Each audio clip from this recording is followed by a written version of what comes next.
Ah, damn it. I thought I had a good burp there. But anyways, welcome, ladies and gentlemen, to another Ball Busters. Wait, not Ball Busters. This is a Pseudo Chaturday. God damn it. I'm already tired. Give me a second. Am I going to burp? Am I? No. Guess not. There was that. Okay, hi. Welcome back to another Pseudo Chaturday, ladies and gentlemen, where I am your host, Dermy Wormy, obviously, of the channel that you're on right now. Shut up. Yep, shut up. Who even asked for your opinion on anything? I can do words. I can do words just fine. Okay? I can. I do words good. Do words goody. But anyways, welcome to the stream, guys, where tonight I will be going over a handful of little things here and there. Nothing too much. There wasn't a whole lot to go on today. Like, I have a Silvy Spark thing, which, to help out with that, I have a Rima video as well. Mainly because that whole... Silvy Sparks is a dude that is just unhinged. Like, truly unhinged and kind of a jackass, for lack of a better term there. And in order to go over it properly and cover it fairly, I need somebody else to just, you know, assist with explaining who this guy is, because even I'm still confused on who the hell Silvy Sparks is. By the way, the fact that Kratos isn't here, okay? Not Kratos. The fact that I do not have my good buddy here is gonna drive me up a wall. The fact that I can't have my actual mod extraordinaire, Legatus, here at this late in the night is gonna be insane, because I have nobody helping me out over on Kick. And I need some help on Kick. Literally. I'm gonna have to manage Kick chat and Twitch chat all by myself until I can find somebody to help fill in for him, but Jesus Christ, where am I gonna find any of them? Excuse me. And yes, I am partaking in another Yingling. Guys, I've been at work. It's been a long day. It's been a long week already. I kind of just want to sit back, relax, put my feet up in the air and say, fuck it. That's my position in life right now. Fuck it. But, let's do... I have some also quick hits and quick little topics here or there. Nothing too crazy tonight. In fact, we might end up... we might even just end up hitting into video games later on tonight, but I wanted to wait. God damn it. God damn it. Another one. Another goddamn kickbot. Jesus Christ. Jesus fucking Christ. I want to wait till Cloud gets here. So I'm going to go yell at Cloud real quick. Okay, I'm going to yell at Cloud real quick. Where are you, effer? Oh, where are you, you little shit stain? I am streaming right now. There we go. I literally just sent that exact thing to Cloud. No, god damn. I thought there was another kickbot. I was gonna lose it. I was gonna lose it on the fucking kickbot. I have nobody watching right now. Huh. Oh well. Oh well, I don't really give a damn. People will come in as the night goes on. People might not. I don't even care, because honestly, I screwed up all my notifications for today because of how late I streamed last night. So there's that. Anyways, before we get too far into any of this, I wanted to wait for Cloud to get here to do this one, but obviously Cloud isn't here. So this is a VTard update. And for those of you who don't remember who the VTards are, well, we went over them already. I have a video on my channel even about the VTards. They are unhinged, controversial individuals because, well, they were legitimately defending a Yahtzee that recently came out and admitted, well, they're a dude, and I don't even care. This is my real voice. So now I'm using my real voice. This is the fact that anybody thought that initial voice was an actual woman is mind-boggling to me. That was a fucking man the entire time. I have heard even more clips of that person. That was a very monotone lady voice. That wasn't even a real lady. The fact that anybody thought that this was a chick the entire time is insane. But we have an update for the VTards, and the VTards are just this whole hubbubaloo about VTards are just goddamn. Seriously, goddamn. But anyways, this is Nines, who was a VTard, isn't a VTard anymore. But she tweets this out. This has been a really difficult decision to come to due to recent events. Some things have come to light that, after looking into, I personally can't stand behind. While I still believe in freedom of speech, there are certain things I am not comfortable associating myself with. I do have a limit for my own safety and the safety of those around me. I've decided to step away from the group. I don't hold any ill will towards anyone involved, and I truly wish them the best, and I am thankful for the friendship we had made. This is my own personal choice. I know this may cause discussion, criticism, and even celebration to some, but I hope people can respect that this is a personal choice I am making. I'll still be me, the same Nines you've come to know, terminally online with the same lukewarm takes that somehow make a few people want to rip their hair out. The only difference is I'll be doing it on my own, representing only myself. From here on out, this isn't an apology. I'm not sorry. I've learned, I've grown, and I'm moving forward. Excuse me. Thank you to those who've chosen to stick around for the ride and grow alongside me. And if you saw, no, you didn't. Well, it's not just that. There's obviously Nines that has come out and made a statement. But let me, God damn it, Cloud. DMs me so much, and I thought this was the one that I needed. There was another one that came out, and I need to just double grab it. God fuck DMs on goddamn X. It's insane. Hey, how you doing, Omer Quasin? I'm probably butchering your name again. No, please tell me you sent me the other one. Please tell me you sent me the other one. Please tell me you sent me the other one. If not, god damn it, I'm gonna go have to hunt it down, aren't I? I'm gonna have to hunt it down. I'm gonna have to hunt it down.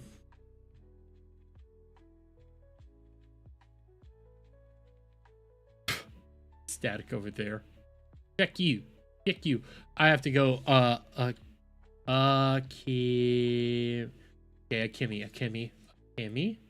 Kimmy. Let's see, can I find the other person here? Please tell me I can find them through here. Because this was hilarious. After the revelation that the one person was a chick was a man the entire time, not a chick. They put out a statement. The remainder of the VTards, which is 2 of them, they put out a statement, and I need to see. Can I grab it? Jesus Christ, the amount of fucking tweets you do, and it's all cat pictures and buddies. Cats and buddies. That's a fair. Those are gerbils. Those aren't. Okay, this is August 10th. We're on the 13th. So where,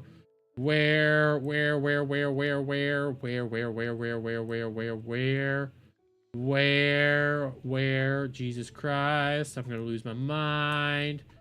Where is it? Where is it? What are you doing? I'm trying to find one of the VTard people, because they came out and made a statement recently that is hilarious to me. I will need this one, actually. I will need this one for another video. Cloud, where the hell? Eat my ass, Dermy, says Cloud. No, I will not. I will not. All the VTard girls have been receiving death threats. No, that's not the one I wanted. I mean, it is VTards, but where is the other one? Where is the other one? God damn it. God damn it. There was one of them that came out and said that they didn't even know that the dude was a dude.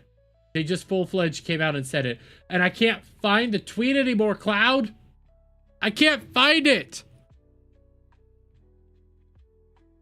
I think they deleted it. I think they deleted the tweet about them ending VTards. No, where is it? Oh, hello to all new and old who are... No, that's not it. I'm having to scroll through this person's fucking thing. And it's all nonsense. Why are these people like this? Why are these people like this? Super fun. No. This is all the way back on August 8th. When did this thing come out? This was August 9th. So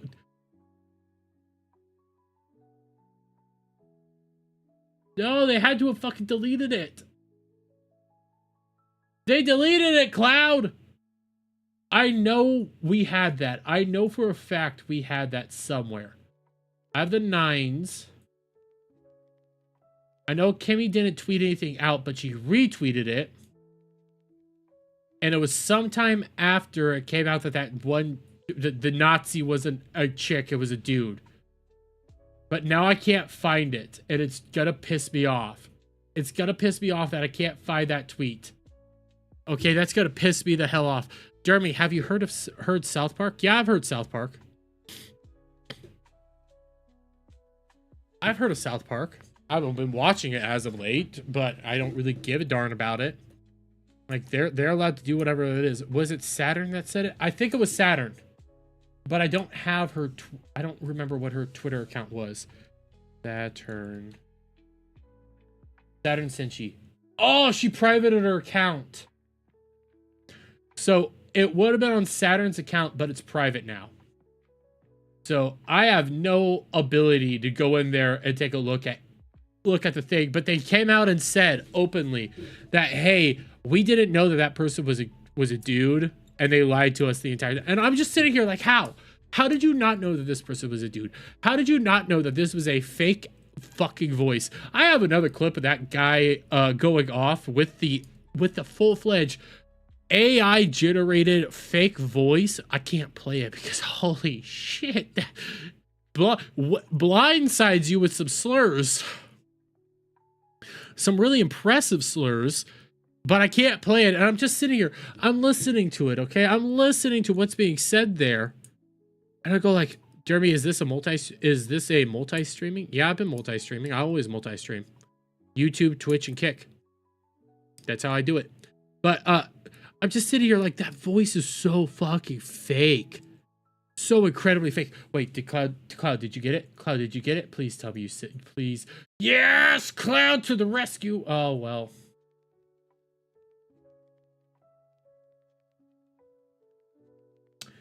Not a good little thing there, Cloud, because I don't have the top. Oh wait, no, you did it in 2. Okay, you did it in 2. Okay, so let me open these in another tab. Let me open these in another tab. Let me get here. Okay, so this is from Saturn. Okay, me and Akemi Curie, after careful consideration, have decided to make a new group. Lots of missteps were made the first go around, and we both have accepted that and want to grow and learn as people from this moment. We are human. We aren't perfect, and we made multiple mistakes and poor choices. We want to improve not only ourselves, but also our community.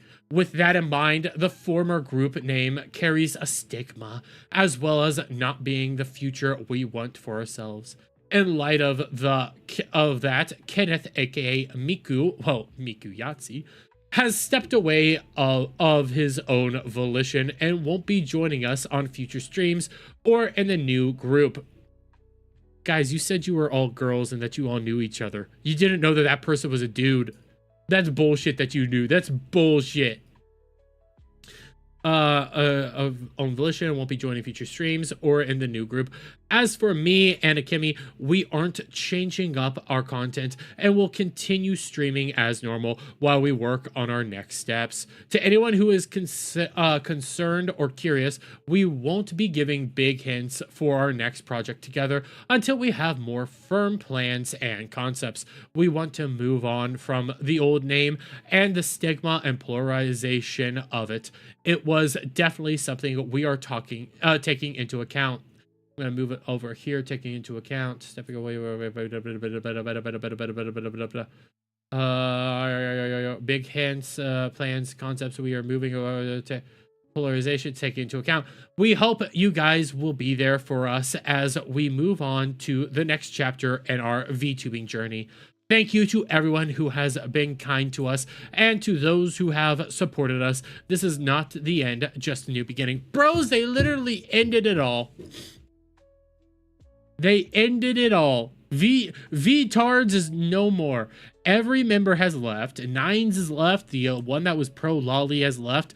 The one that's a Yahtzee is left. The only two that are left don't even know what to do anymore. They're not going to even call themselves a V-Tards anymore. It's like, who could have seen this coming from a mile away? You literally defeated an actual Nazi. An actual Nazi. Not one of those fake Nazis like frickin' what's his nuts from the Groiper group and whatever his name is. It was an actual Nazi. It was also part Jewish. I need to find that clip. I need to find that clip of him losing his shit over the fact that he's part Jewish. That was hilarious to me. This group was doomed from the get-go. Anybody could have freaking seen that coming. It is sad to see it go, though, because they were hilarious. No joke. This entire group is one of the funniest groups I've ever seen, and they don't even intend to be funny. It's just like, hey, we're going to burn it all down. Everybody's against us, and we're just going to keep burning it down. The only person on our side is this principal dude from Dragon's Treasure, which, again, I like Dragon's Treasure tea. Dragon's Treasure tea is cool. I think you parked your bus on the wrong one here. Just gonna say. But legitimately, these people, it was doomed from the get-go. Yes, everybody's still, well, the Cloud, that's because there's still people that are upset with the name. Like, a bunch of weirdos are still upset at the fact that they call themselves V-Tards. When the vast majority of people were upset that you were actually defending a Nazi. That's what they were upset about. It's like when people get upset at lefties for defending commies. It's like, no, we don't give a shit. You're defending an actual communist. That's what we have a problem with. He bet on the wrong horse, literally. He bet on the wrong horse, literally. But, okay, out of the V-Tard stuff, I want to do this. Okay, I want to do this. Now, this is, let me double check. Let me double check something before I start this one. Who is Silvy? I want to get like a good breakdown of this one before I move too far off of it. No. There's a 30-minute video on V-Tards. There's a 30-minute video. I might, you know what? Putting that to watch later. I'm putting that to watch later. We might have another V-Tard thing. If I can't find like a good Silvy Spark breakdown. Spark drama. How about that? How about that? I said Silvy, not Silvy.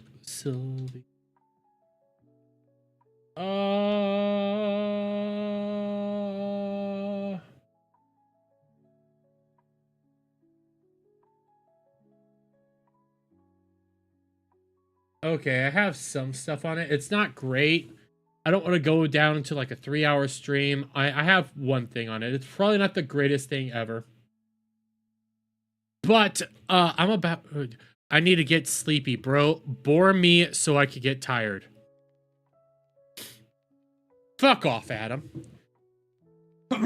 Excuse me. Just do what I do. Jerk off. I need to fall asleep. I drink a beer and then I jerk off. I'll let you guys figure out what I'm about to do later. Can't believe Bao was small enough to fit into a... Bro, Bao is tiny. Bao is tiny, but goddamn does she have an ass. Cloud, have you not seen the Bao cake stream? That's not just a euphemism there. Bao cake. Yeah, this is a 5-minute clip of Bao making a cake. Okay? This is a 5-minute clip of Bao baking a cake. Only one of the layers is like gonna put you to sleep. Not all of it. It's just one layer. Goddamn, she's hot. I don't know. Anyways, I got this Look at that cloud. this thing. This is supposed to cook it. I've never cooked with a pop out. I don't even know. She already has cake. 1/2 cup oil, 1 cup water. Look at that cloud. 1 cup water. I don't even care what you say. I love caked Behold. up. Oil up, chat. It's time to oil up. Okay. And then, I already forgot. 3 eggs.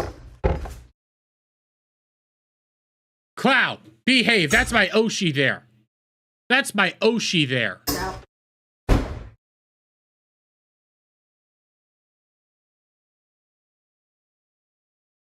That's my Oshi. She's just baking a standard cake, like a pre-made, it's a Pillsbury cake, so that's all she's doing. But at the same time, she was gonna put Gamer Sup stuff in it. And listen, okay, people don't watch this for anything other. Don't Cloud, be that's scared. my Oshi. Be nice to her. Do not be afraid. Don't objectify my Oshi. But everybody knows why we watch this clip. Lines. Yeah. I don't think I did. Shit. Oh, Wait, she did. I don't think I did. Shit. Oh. She fell for her chat getting her to stand the hell up. Everybody knows why we watch this. Everybody knows, even she does.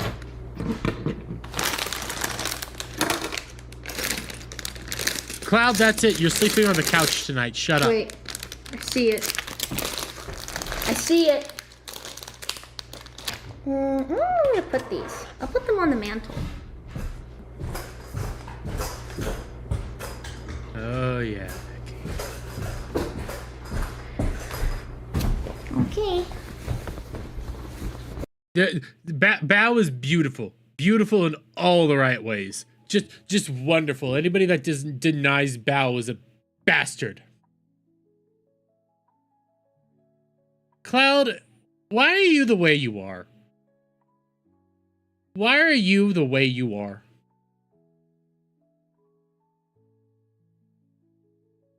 You haven't even seen Bao in Numi jeans. You haven't even seen her in like her peak form. Bao is beautiful in all the right ways. Just fantastic. But okay. Let me get what the fuck is this shit? What? I don't even know what the fuck I just clicked on. Cloud, Cloud, it makes everybody uncomfortable. Just think about that real quick. What you said there. Do you think anybody wants to see you saying that word? Do you think anybody enjoys seeing you say that? Or talk like that? Think about that, Cloud. Think about that. But okay, I want to do this. So, for those of you who are unaware of Silvy Spark or anything like that, I do have this Rima video up here for you, and it's a quick 7 minutes and 53-second video. There's a lot of stuff on Silvy Spark and just some breakdowns of who he is.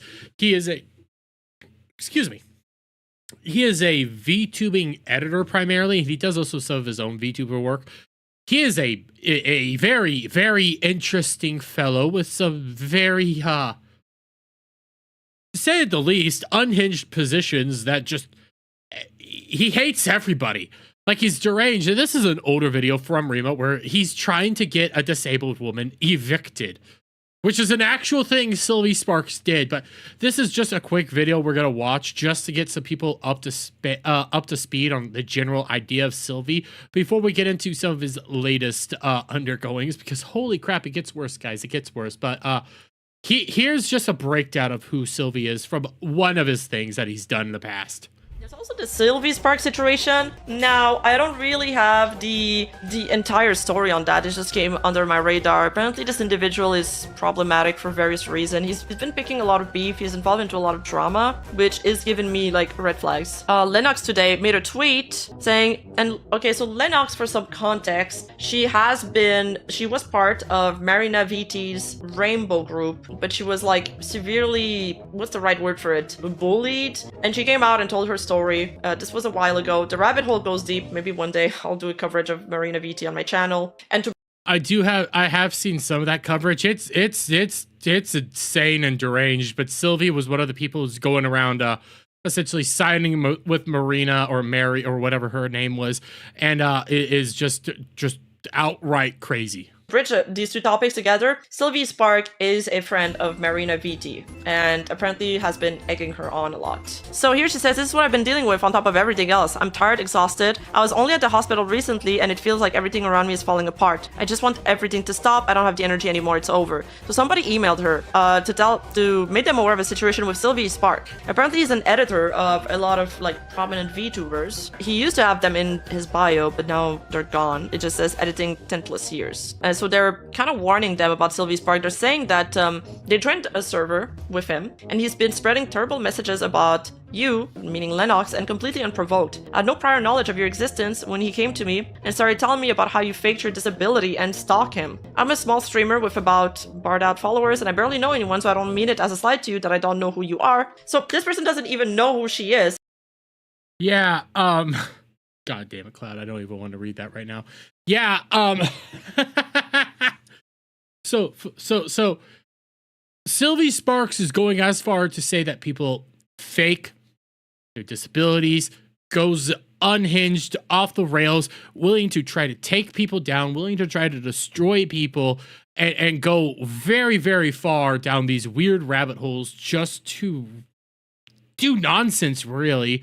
And again, this is a hyper progressive dude that really doesn't look progressive at all. But we got news on it. Okay, we just want to get this out of the way just to set like a baseline on all this. They just saw somebody spreading, talking shit about her so much that they were like, hey, maybe I should warn her. I just want to clarify this so you know it was completely unprompted. It made me feel very uneasy for him to come to me with that, as I'm not one to get involved with gossip. So I asked a bigger VTuber I know who follows him her experience without bringing you up, and she said he shit talks everyone to her, including Ariel, Victoria, Lushajin, and Mim. And it's also made her uneasy. She warned me to steer clear and said she only stays as mutual with him because she doesn't want him to start spreading stuff about her because he has talked badly about all of his supposed friends to her. She then also shared a list that he gave her of people she should block, and you were on it. She said she wasn't happy to receive such a demand and didn't block anyone. I asked her what he said about you, and she said that she had to mute her notifications because he talked about you so much and how unfair it is that everyone sides with you and that you steal money from people by faking disability. I asked her what prompted him talking about you, and she said nothing. She's never brought you up and doesn't know much about you. I have lots of messages, but I don't feel good about sharing private messages without consent, but if you need them for a court case or anything, I am happy to provide. I'm only sharing this with you so you're aware of what's happening. So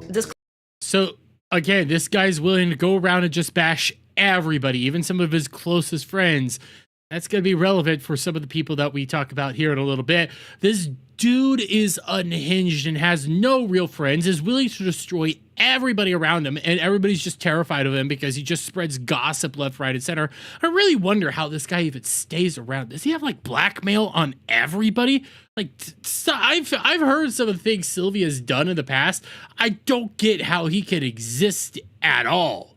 Like, this dude doesn't make any sense. The amount of bridges he burns and the amount of people he drags. Large creators as well. Disclaimer, I mean, we're only seeing one side of the story here. I'm tempted to trust Lennox a little bit more considering what she's been through, so I'll say that I'm probably a little bit more biased towards Lennox here. However, I haven't looked into the other side yet, so I'm doing this more as a way to be like, let's just keep tabs on this as the story develops. It's a developing story. I don't have all the details. Somebody else replied to this saying, this has credence due to the fact that this is in line with my DMs with him to some degree. However, the date there is once again worrying because it was 2 weeks after your post with DMs of his friends. What's worrying is probably he is still doing behind the scenes after that stalker much. The messages with the friend were a whole year prior. He just hasn't stopped. So she's been doing this for over a year. Dude just can't let go. Even when proven wrong, he will lie to himself even that he's in the right. Taiga also commented on the situation. I think Silvy Spark was one of the person egging Marina on harassing Taiga and spreading the misinformation about him that he was a PDF file. Taiga says, I don't know what else. Now, I don't think there's full proof of that, but if Silvy Sparks was one of the people trying to spread the whole misinformation on Taiga and the fact that he might be a PD guy, this is how deranged this guy is. Taiga's just a weirdo in my books. Nothing crazier than that, but if you have a guy that's willing to do that to just about everybody around him, even though he says he's hyper progressive and stuff like that, this is insane. Who's this YouTuber? This is Rima Evenstar. I love her content, by the way. To say about the situation. One especially unhinged and obsessive individual has made it their life's goal to stalk, harass, and slander Linux non-stop for literal years on end at this point. They did for some pretty prominent figures and continue to be enabled at every turn, just really depressing at this point. Regardless of your beef with anyone, at a certain point it just becomes childish and downright fucking psychotic to perpetuate it this long. But this person hasn't stopped. He seems to view himself as some kind of vigilante, where it is his job to enforce his own community-wide ban list on individuals he feels have slighted him or his friends in some way. After which he sees it as fair game to spread virtually any narrative he wants about the individual, including, but not limited to, accusations of faking disabilities in this case. Oh, okay, he also gets constantly involved in the whole lolly thing. He's an anti. That's why his name sounds so familiar. He just keeps going and going and going, slandering his target to virtually every connection they make. Why? What's the goal? I would call this high school drama, but it's gone on for so long that he could have graduated twice. I straight up can't comprehend holding a grudge on someone this long. This is not normal. Harassing someone for years is not normal. How does this person... Think about that, though. Actually harassing people that long, or actually trying to destroy people's life for years. Like, I mean, I've tried to destroy Cloud's life for like 3 years, but that's because Cloud is, he's around. I have to bully somebody, so I pick Cloud. But in the grand scheme of things, when you're doing some of the stuff he's doing, I haven't even done that to Cloud. Like, I haven't gone to Cloud's mom and gone like, hey, you know what, Mrs. Cloud, your son's a goon. I haven't done that. This person's willing to spread all sorts of nonsense to just about everybody. And I sit here and go like, God, I get tired just DMing one person. How the heck do you have the energy to DM all these people? And this is just one creator he's done this to. Again, we have this is what's bringing us to some of our latest updates on all this, on how deranged this guy is getting. You can't destroy my life. I've already done that myself. Well, Cloud, you just admitted that, and this is going in the video, so. And even have friends when they see his behavior onto other people. I cannot comprehend this. As someone who has like also multiple lies and false narratives spread about them, I just don't understand how people can be cordial with these kind of people.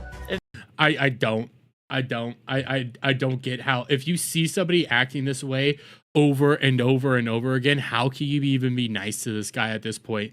You see how, like, unless he has blackmail on just about everybody, I don't see how you can actually be that nice to him. This is true. Like, the obsessive behavior from this individual needs to fucking stop. His serial harassment needs to stop. This isn't limited to Linux either. Anyone who somehow accidentally gets on this guy's bad side is a target for whatever lies he feels like making up that day, and he simply will not stop because he has no reason to. Harassing somebody is not normal. It's not normal behavior. Latching onto that is talking about somebody else and spending so much thoughts about somebody that is not you will never be normal.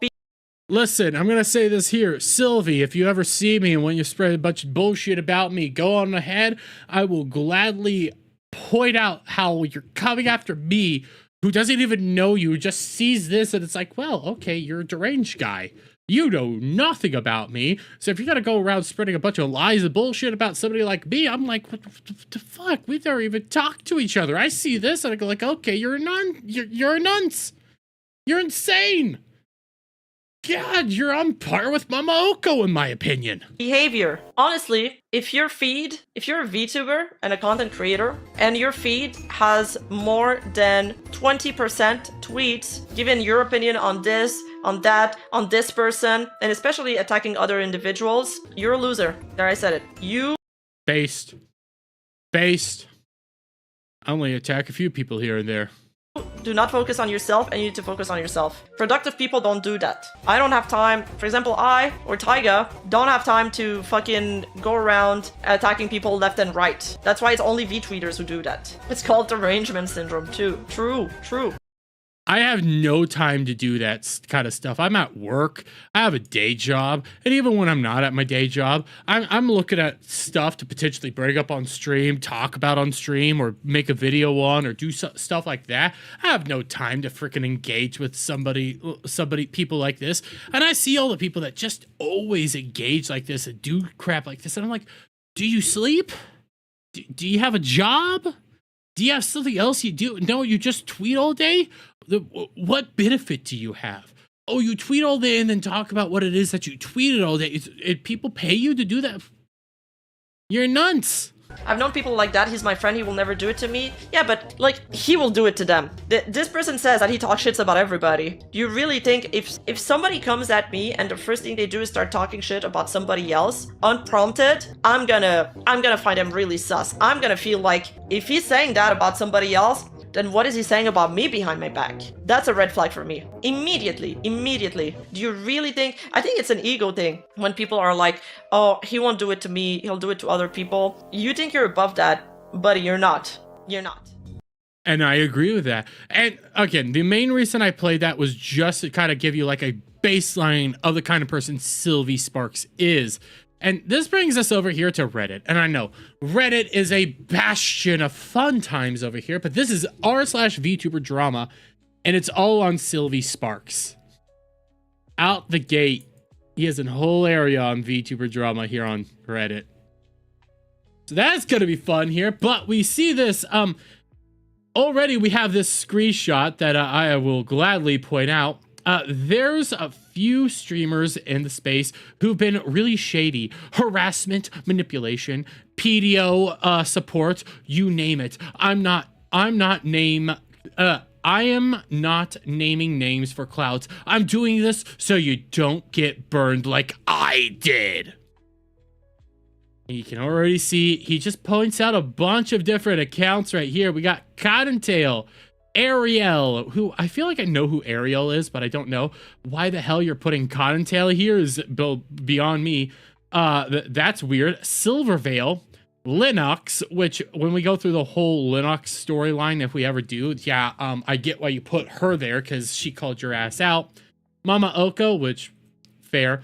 Vexoria, the Sun Eater, I don't even know who that is, but look, we have like Cultus, Zolan, don't know. Sayu VTuber, that one's gonna become important. Papa Mutt, bro, Papa Mutt's a furry and super progressive. Why the hell are you dragging Papa Mutt? Camilla, is this the same Camilla that I'm thinking about? Probably not. Chibi Doki, Chibi fucking Doki, Chibi fucking Doki. You're gonna call out Chibi Doki for any? Why? Why are you calling out Chibi Doki? That's strange here. I can get the next one, Kirsch.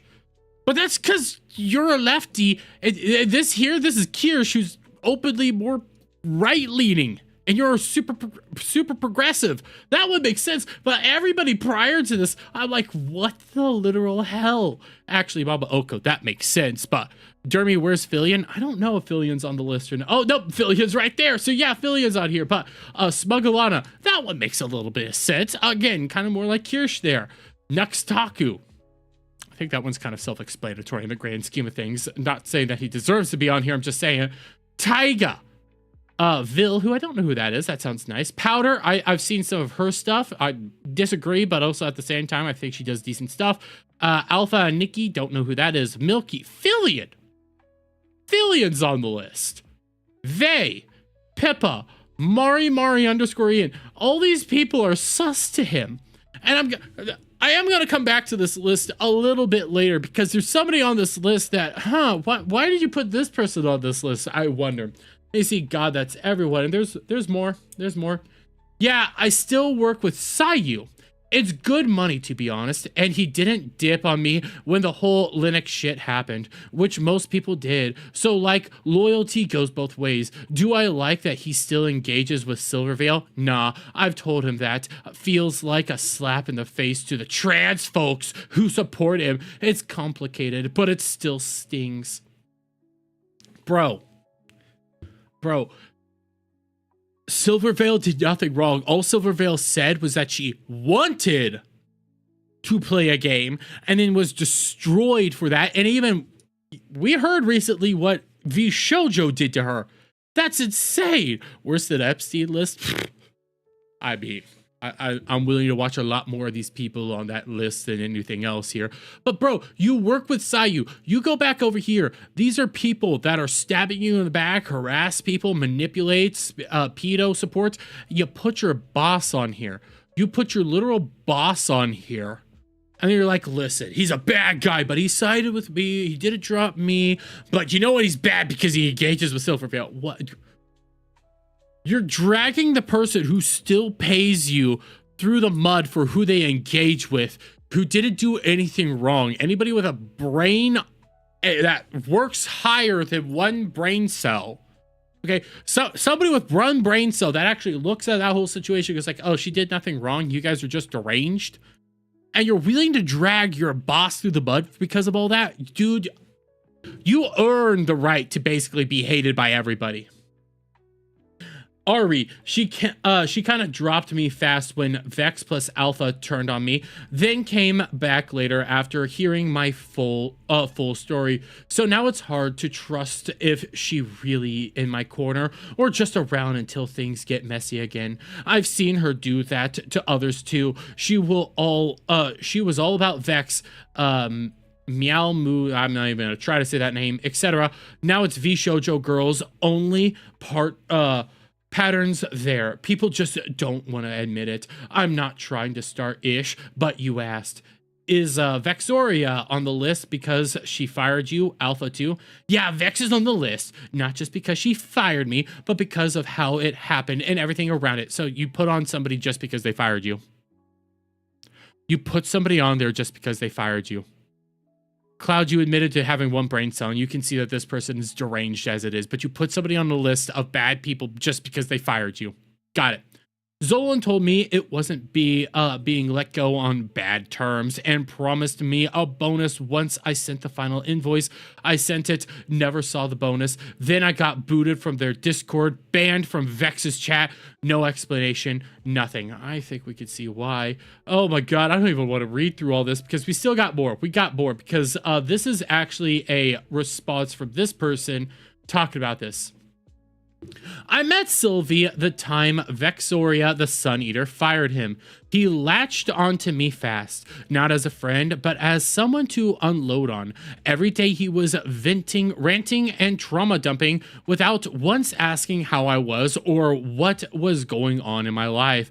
On top of that, he gossiped constantly about the big VTubers he was connected to, sharing private information that wasn't his to share. He would never stop speaking ill of Cottontail or Vexoria, always tearing them down behind their backs. Why? One, why are you sharing any of that information? If you're this big up in the VTuber scene, you have no right to share that information, and everybody should probably be dropping you left, right, and center because of how much private information there is. I don't even understand why anybody's wanting to give this man any sort of information just because we're seeing how he acts behind the scenes constantly. Get rid of this person. Jeremy, is Silvy bad? Yes, he is.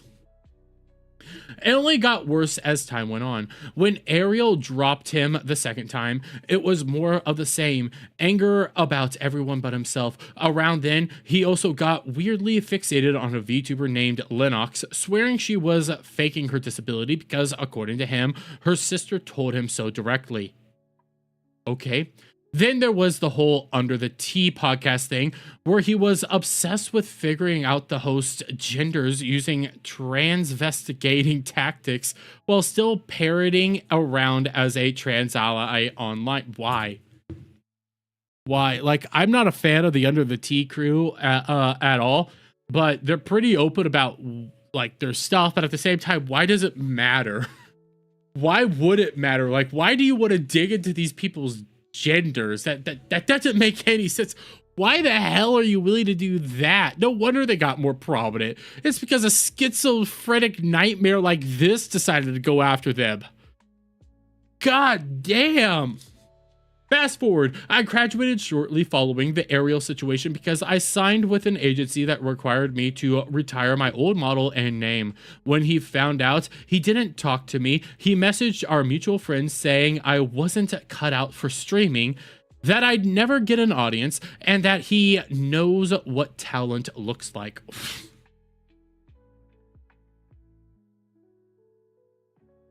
Does Silvy have talent? Like, does Silvy do anything? All I've ever seen of this dude is that people hate him. Legitimately, that's all I've ever seen of this dude, is that people hate him. They bring up like dramas around him, and I'm like, why the hell do you even exist like this?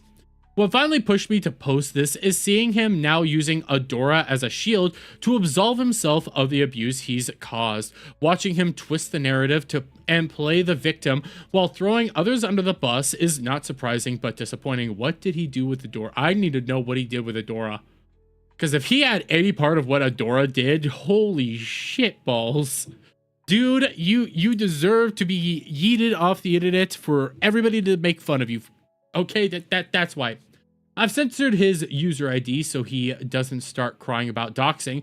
But yes, that's his icon with his avatar decoration. And now I wouldn't spend money. No, I wouldn't spend money on an avatar frame just to make this post. Believe me or not, I understand if someone doesn't trust a post from a burner account, but now that I am with a company, I can't post this on my current profiles. I just need to get this off my chest. Bro is so fucking deranged.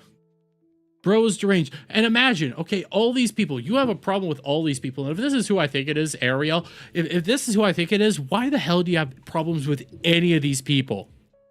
If it's literally because the vast majority of them dropped you, then screw off. You don't have something to cry about because they see how you interact with people. They have all the right to do this. And hell, whatever you did to Mama Oko, I might not be a fan of Mama Oko and might really dislike Mama Oko, but why the hell do you care what Mama Oko's gender is behind the scenes? The VTuber model is who you're supposed to care about. I mean, it makes sense you despising Kirsch because you're a progressive nutcase. Okay, that makes sense. It makes sense for you to dislike Smuggalana. Smuggalana's pretty cool. And Nuxtaku. But everybody else on this list, outside of like Kirsch, Smug, Nux, Powder, Mama Oko, Pippa. Hell, I'm even gonna say why the hell do you have a problem with Mari? Mari underscore EN has no real controversies. She's just a doofy little girl. Okay, that's all she is. She's a doofy girl that does doofy stuff. That's her whole shtick. Why the hell do you have any problems with these people? Is it because you perceive them as being right-wingers or something like that? Because that doesn't make sense. If it's about harassment, what did Silverveil do? Silverveil did nothing. Manipulation? What did any of these people do? That was manipulation. PDO? Define it. Show me evidence. Bro, you are as unhinged as all possible, but when you make all these things, harassment, manipulation, PDO, and you throw your boss on the list, man, it wouldn't really shock me if he decides to come out and drop you next. There's a reason people don't like Silvy. There's a reason people point and laugh at him. And now I'm kind of curious to go look at his account to see what the hell he's been typing out about Adora and trying to weaponize Adora as a shield. Bro, Adora's schizo as well, and trying to justify her mistreatment of Radia by saying Radia hurt her too with no real evidence of Radia ever hurting her. Dude, this man is one of the most schizo-y schizos out there, and I don't like him. I think Mama Oko is less schizo than this person, and that's saying something because I don't like Mama Oko. I don't like any of those people over there on the Under the Tea podcast. But I see this and it's like, God damn, you make them look decent. You make them actually look good. And I'm shocked by that. But that's pretty much all I have on this. If there's more updates to Silvy, I'll go into it. But right now, all I know for sure is this dude is just unhinged and is willing to drag everybody under the bus. And I don't even see why anybody wants to deal with him. I'm going to be honest, dudes having female avatars are effing weird. I don't disagree with you on that one. If you're in Asia, it makes a little bit more sense. Like if you live in Japan, it makes sense because that's a Japanese thing. In the West, if you do that, I don't care how like otaku, weeb, whatever you are, how like the Japanophile, I know there's an actual term for it, but how big into Japan you are, it's kind of weird. it's kind of weird. Like, you do it for a joke here or there, like what Papa Gundam did. But if that's your full-fledged avatar with even the fucking female voice, that's weird. That's weird. It's one thing for a joke. It's another thing for that to be your actual thing. But let's see. What? Oh, I have another thing though. Okay, I got another. What was? Oh, okay. That's all your Akemi stuff. Oh, that's more. God damn it! Cloud just literally bombarded my entire freaking chat. Cloud, quit sending me gooner bait. Start being better for once, okay? Be better about yourself. Okay, let's go into this actually. Let's go into this. So, to preface this, we do have a video that I've been saving because I want to react to this so badly. I know a lot of people here aren't going to know the name Just a Robot. I know people here aren't going to know this name. But I saw this drama going down, would have been last year. I think 2023 is when this was going down. Maybe, 2024 is when this was going down. And I can't remember if it was the fall of 24 or sometime during the spring. It was one of those two when this was going down. And I saw this drama go down, and it was one of the funniest things I have ever seen. Okay, and this drama revolves around Just a Robot. Now, I know people aren't going to know this guy's name. You aren't going to know anything about this. And I'm going to try to fill in some of the gaps that I'm aware of with this June the King documentary we have right here on the actual drama itself. But I need to tell you guys, okay? When June the King titles his video, Just a Robot, when defending a predator goes wrong, when you hear that, quite literally, that is what he did. Full on. This whole thing started because he thought it would be a good idea to defend a predator that admitted to being a predator, and him came out and saying, well, she's not a predator. We don't have any evidence of her being a predator, even though she said she was a predator. He put out a awful video. Because of that, his entire YouTube career basically went up in smoke. People started digging deeper and deeper into this dude. There are hilarious freaking video calls that I listened to where this dude is just going off on stuff and is talking about stuff. Bros, I have to pull this up real quick, okay? You know what? No, I have to pull this up real quick. Can I do, please tell me, please, for the love of God, tell me I can find this. Just a Robot feminist song. No! Just a Robot feminist song. Please. Is it right here? Let's see if this works. No, that's not it. That's not what I'm wanting right here. Let's just do videos. Oh, god damn. Bros.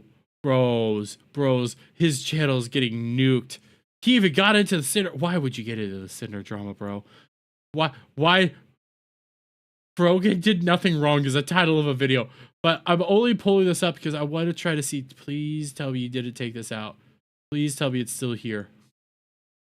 Please tell me it's still here. No, he removed it. He removed it. So at the end of his old videos, at the end of his older videos, I'm trying to see if it even is still there. He used to have a specific song playing. And I'm prefacing this because it sounds, like yeah,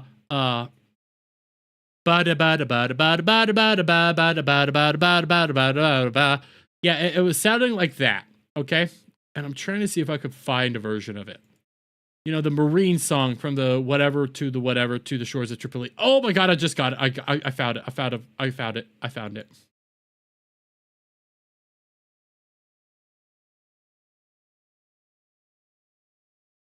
Okay, yeah, I have it.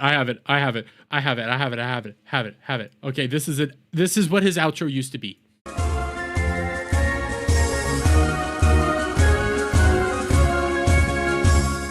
My eyes have seen the glory of the cleansing of YouTube, debunking SJWs and feminazis too. We criticize reactionists in hopes they get the boot. Just the robot marches on. Now, again, we're gonna get into the video. I don't know if June goes into this, okay? I don't know if June goes into this.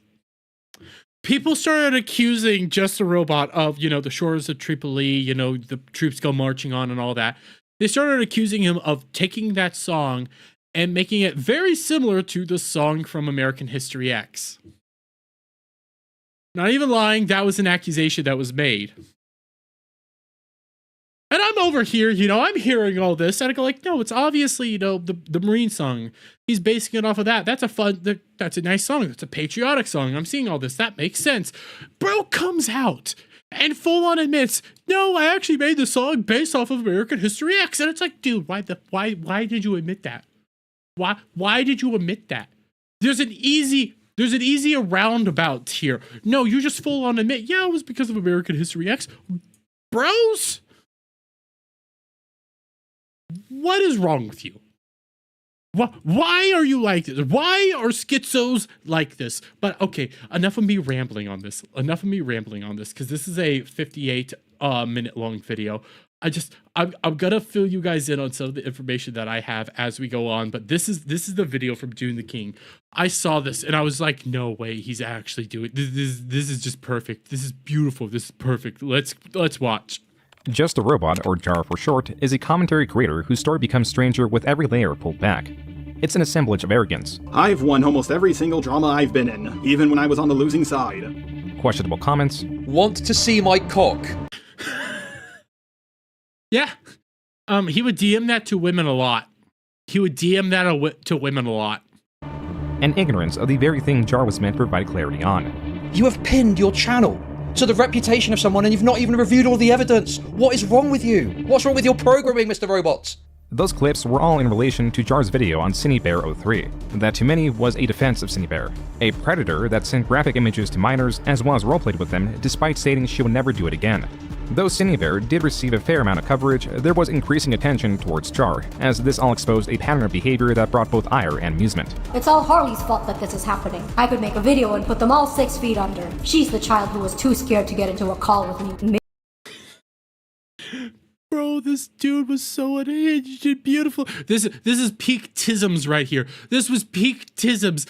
Dudes, I heard so many different video calls with this dude in it. It was some of the funniest stuff I had. Bro has a fucking black roommate, by the way, that goes by they, them pronouns.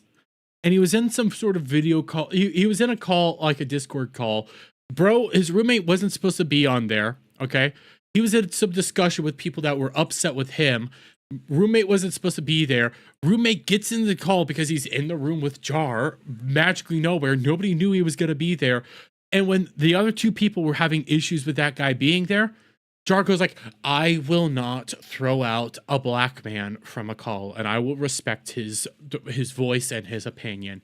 That was an actual thing JAR did. It was so funny. I loved it because it's so unhinged and ridiculous. Maybe you could come to the hotel room with me, lol, JK. Yeah. What a cute little pussy. You heard that one right, guys. You heard that one right. I'm not even lying. You heard that one right. I was watching this. You heard that one right. Those clips only scratched the surface, as JAR has been involved in countless spats with other creators. As such, this video will attempt to go through his history and piece together how this all came to be.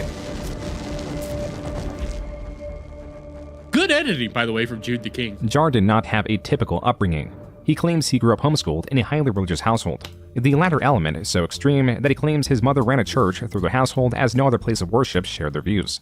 His early Honestly, that wouldn't shock me, but at the same time, I've seen this dude lie and manipulate facts so much, it's probably a lie too. His YouTube account was one dedicated to creating LEGO stop-motion videos.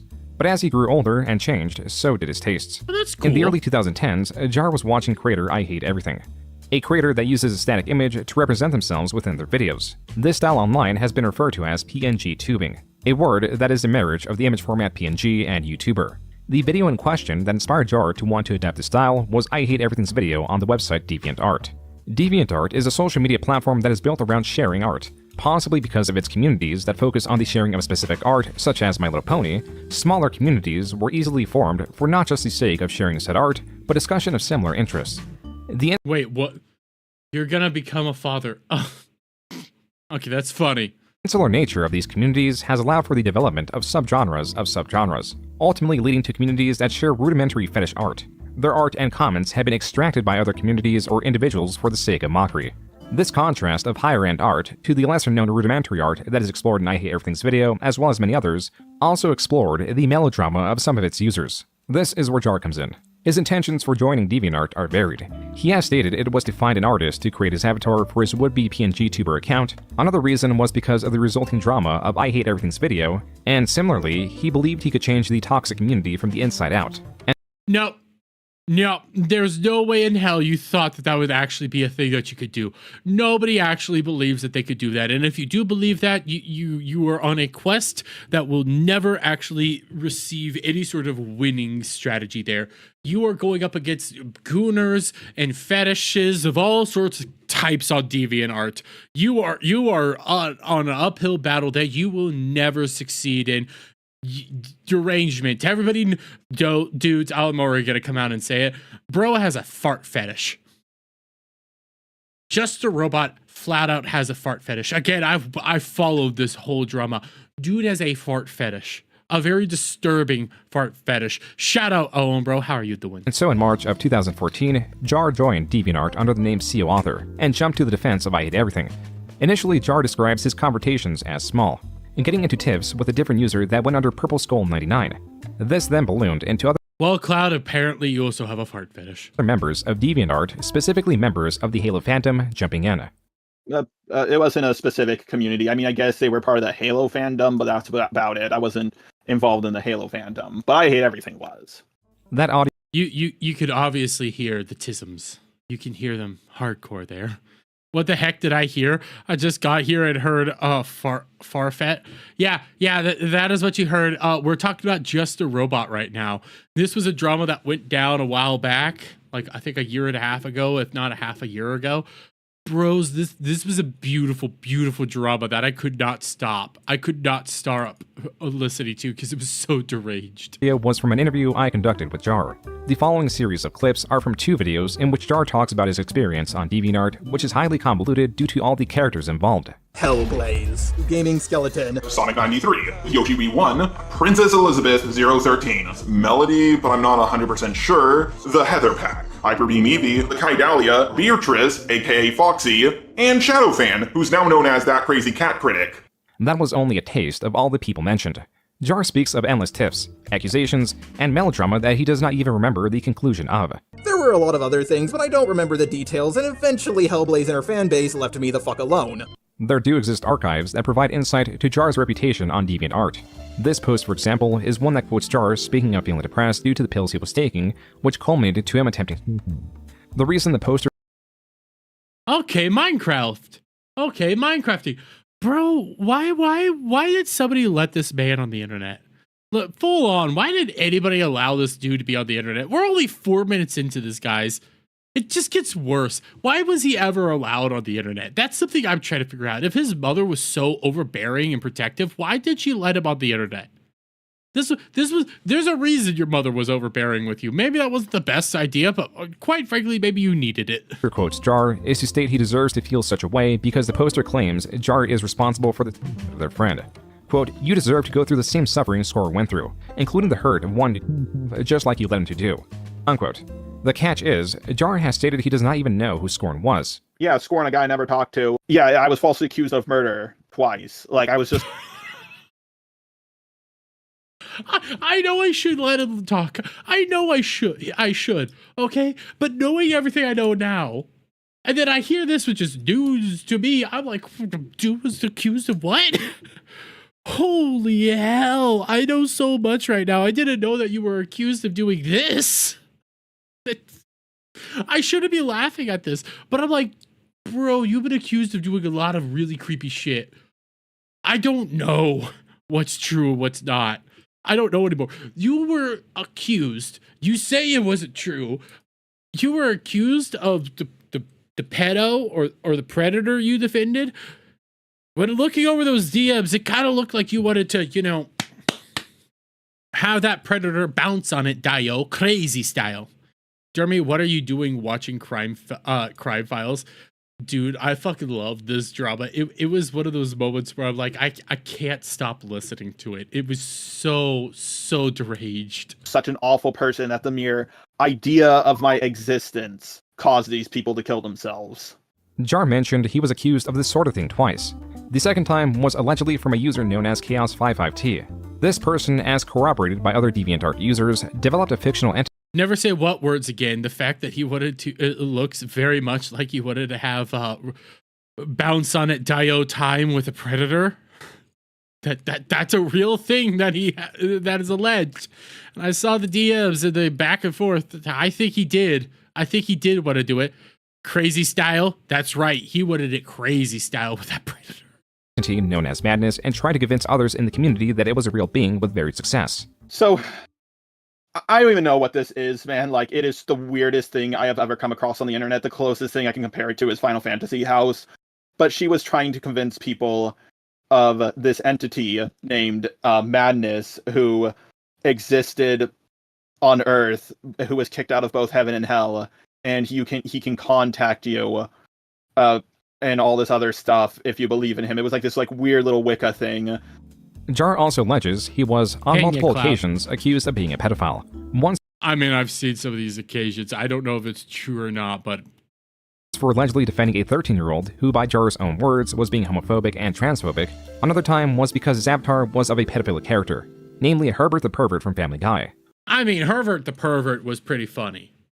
Okay, if that's your avatar, then go on ahead. Here's the thing, though. I don't know what's true and what's false from Just the Robot, okay? Henya, Cloud, Henya. Just heard Mousie's song music, Box of Fate, and Mesmerized. What made Jar a target in this space was that he was constantly defending others. From I Hate Everything, the aforementioned 13-year-old, or even this user that goes by Destiny Loves Shiva, that would direct Jar to defend her on different threats. Jar's time on DeviantArt spanned from March 2014 to sometime before March 2015, as he deactivated his CEO author account. He did make a short-lived, just some guy 9001 account that was deactivated as users found out about his identity. Similarly, he deleted his YouTube channel in where he reviewed webcomics. This was a channel separate from the one where he made stop-motion LEGO videos.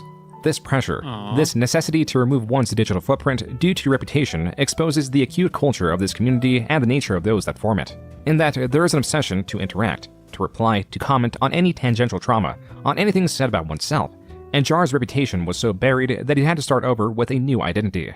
Just a robot! Well, you probably should have just not come back. You probably shouldn't have come back. Okay, that was probably a bad idea. Just a Robot YouTube channel was meant to be run by multiple people, but in the end it was only Jar uploading. The first video was uploaded on October 14th, 2015.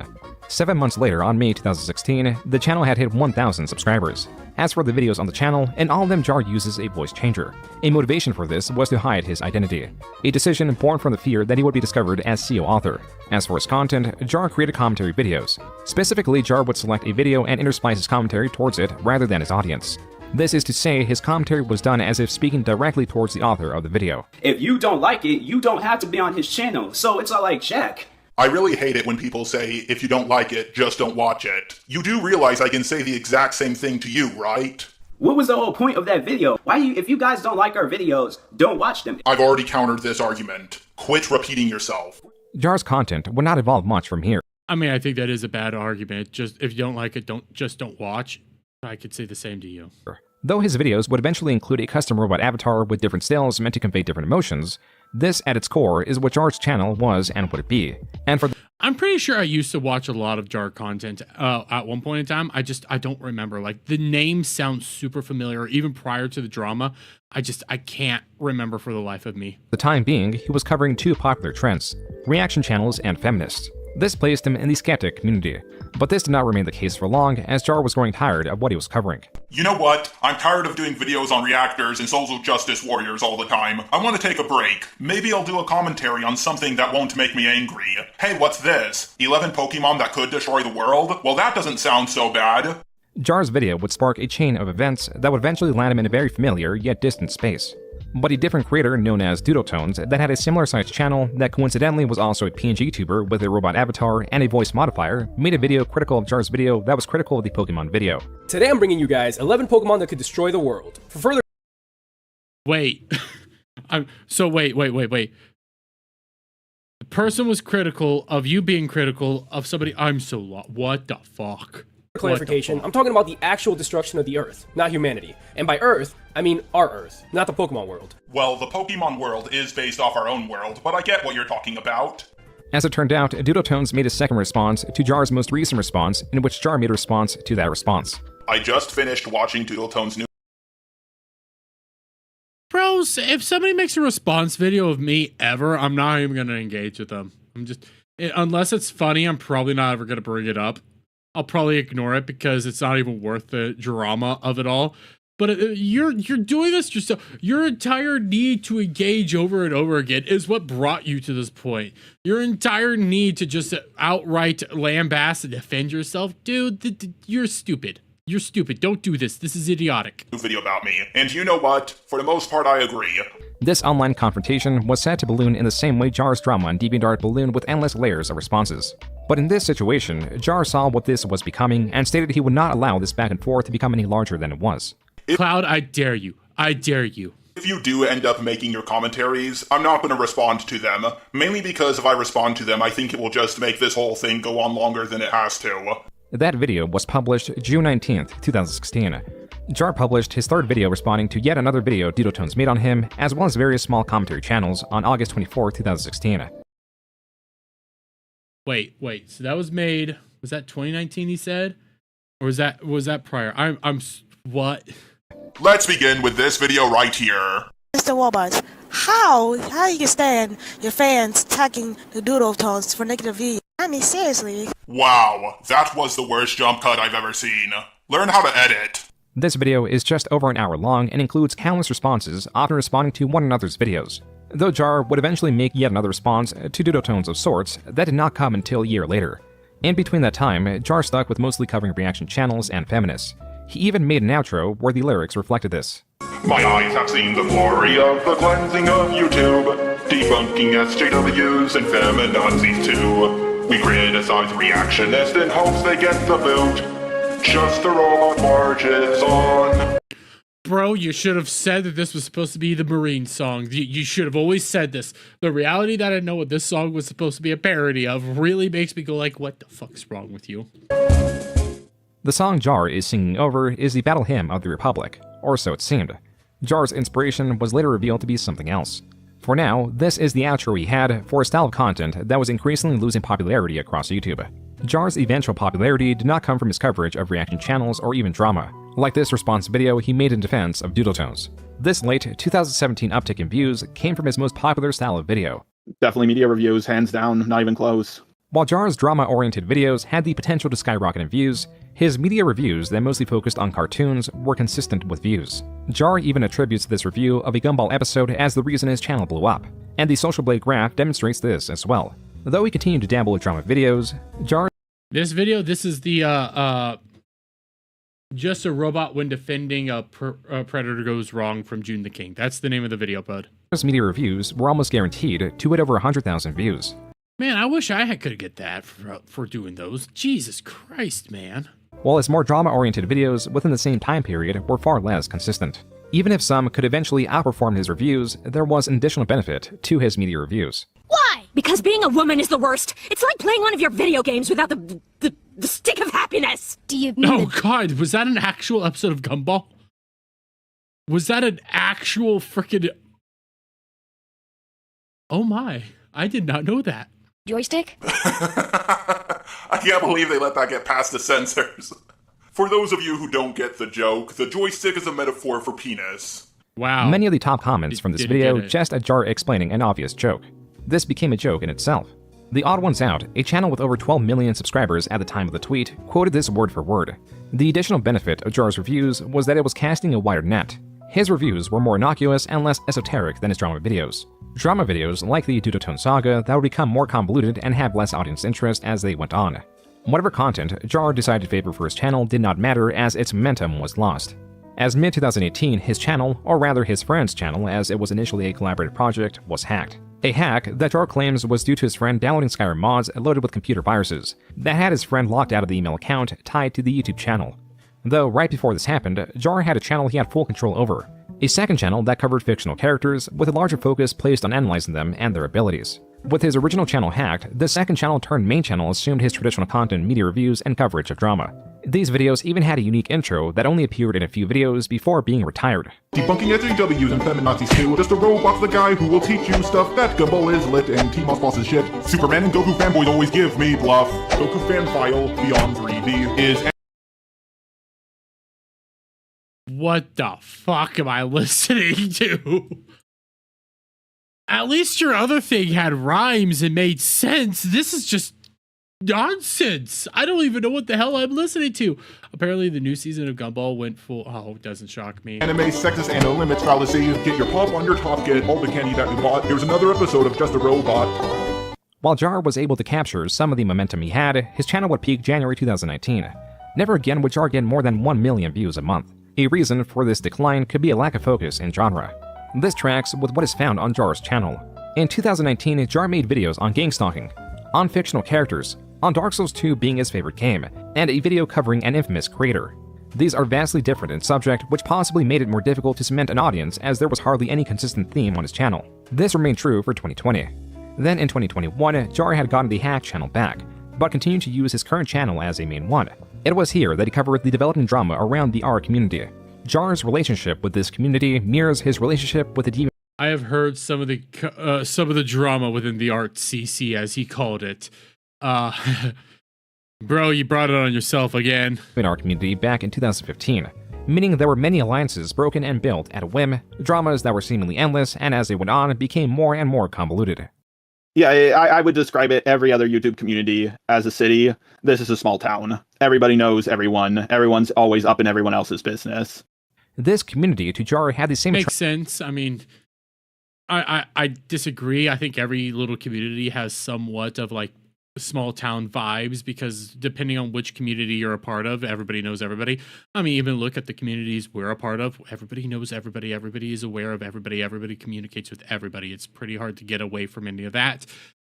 Kind of sucks, but it is what it is. But at the same time, if you're getting up in those communities, you're going to know everybody. Simple enough. Even within the VTubing community, the VTubing community might be massive. Actually, no, the VTubing community I would consider is a city where there's so many different people that you're never going to know who's who half the freaking time. Action that the DeviantArt one did. But rather than hashing out disagreements in an isolated space through text post, Jar, like virtually all creators involved, responded through video. Content creator Lanza made a video going through the art community's various dramas. At the end of the video, he shares his perspective on the community. The people in this community, be it the fans or the creators, are some of the most pedantic, semantic, and overly sensitive people I've ever seen in my time online. People will make video after video after video on somebody on some of the most stupid shit imaginable. Jar has described this community as a small town. The majority of the dramas don't reach larger audiences, though every now and then, a creator such as Creepshow Art will get relatively tremendous coverage as their actions were so egregious, it brings interest from outside the community. As Jar tended to focus... I mean, I've seen some of the Creepshow Art stuff. That was another weird thing, but the Art CC, half these people, I don't even know who the hell they are. And I just take a glance here or there, and I'm like, you know what? I'm happy not knowing any of you people. I'm going to go over here. Focus on creators within this small community, it only guaranteed he will be making videos for its equally small audience. While this continued to capture his channel well into 2022, it was in 2023 that Jar decided it was time to change his focus. I'd rather not stay and be corrupted by drama like so many others have before me. Now, I want to make it clear, I'm still going to be talking about drama every now and then, but instead it's going to be more like what Turkey Tom does, a documentary-style video. Nope, that was not what it was. By the way, shout out Lovely Sherry. Dude, you just kept getting into drama, and your documentary videos were garbage. You always came out at the very end having basically everybody else already making their videos so that you can make your video. That came from Jar's video titled I'm Leaving, posted January 12th, 2023. This announcement was followed by increased viewership.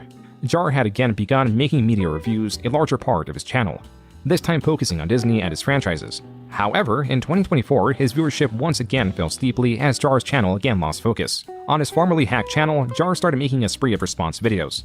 These, at their most intense, were over 2 hours long and rarely received more than 10,000 views. These were responsive videos, 2 videos that at times received less than 1,000 views. Bro, I mean, I get similar stuff like that right now, but that's just because I'm doing my little thing right here. But your videos used to get a lot of views, and now you're getting the views that I get normally. That's shit. Jar does not treat content creation as a job, but as a hobby. This is why he makes videos regardless of how poorly they perform. But mistakes and the like pass by easier as they reach a smaller audience, and the spats he gets himself into are for the most part innocuous. But what would happen if Jar were to make a video of this caliber on something with weight? On something that was controversial enough to breach the walls of his small community? Yes, what I if am, Jar Sherry. were to make a video on CineBear03? Why would you ever? This was a bad idea. This was a bad idea. A channel formerly known as Scootaloo Loves Sans. As the name and the banner suggest, My Little Pony and Undertale play a large part in this channel's content. Like, if I'm gonna, I already said, like, he waits to make videos well after the fact until, like, community consensus is there. If I even go over to his channel right now, okay, if I go here, when did he make his Cinder video? 3 months ago. That's when he made his Cinder video. Cinder is cooked. Did you ever make a VTuber video prior to that? No? Okay, then. I wonder, I'm curious, what was the date on that? And I'm not watching this. I just want to know, like, the date itself. May the 3rd, 2023.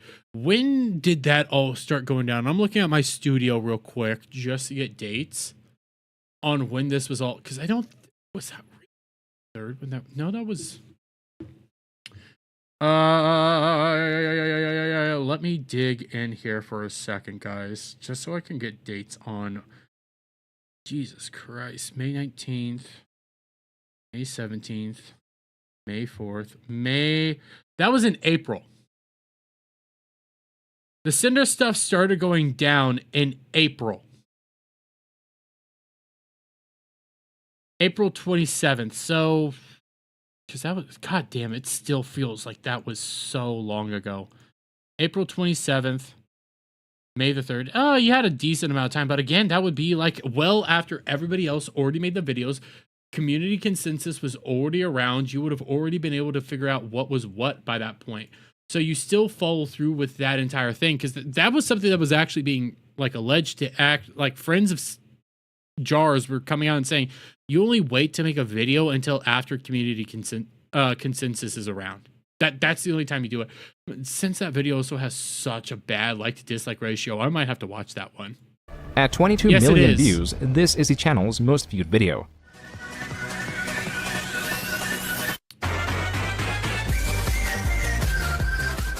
The majority of the channel consists of characters from My Little Pony drawn in an animation loop matched up to music. These videos' titles almost always includes the words meme and the suggestion of 13+.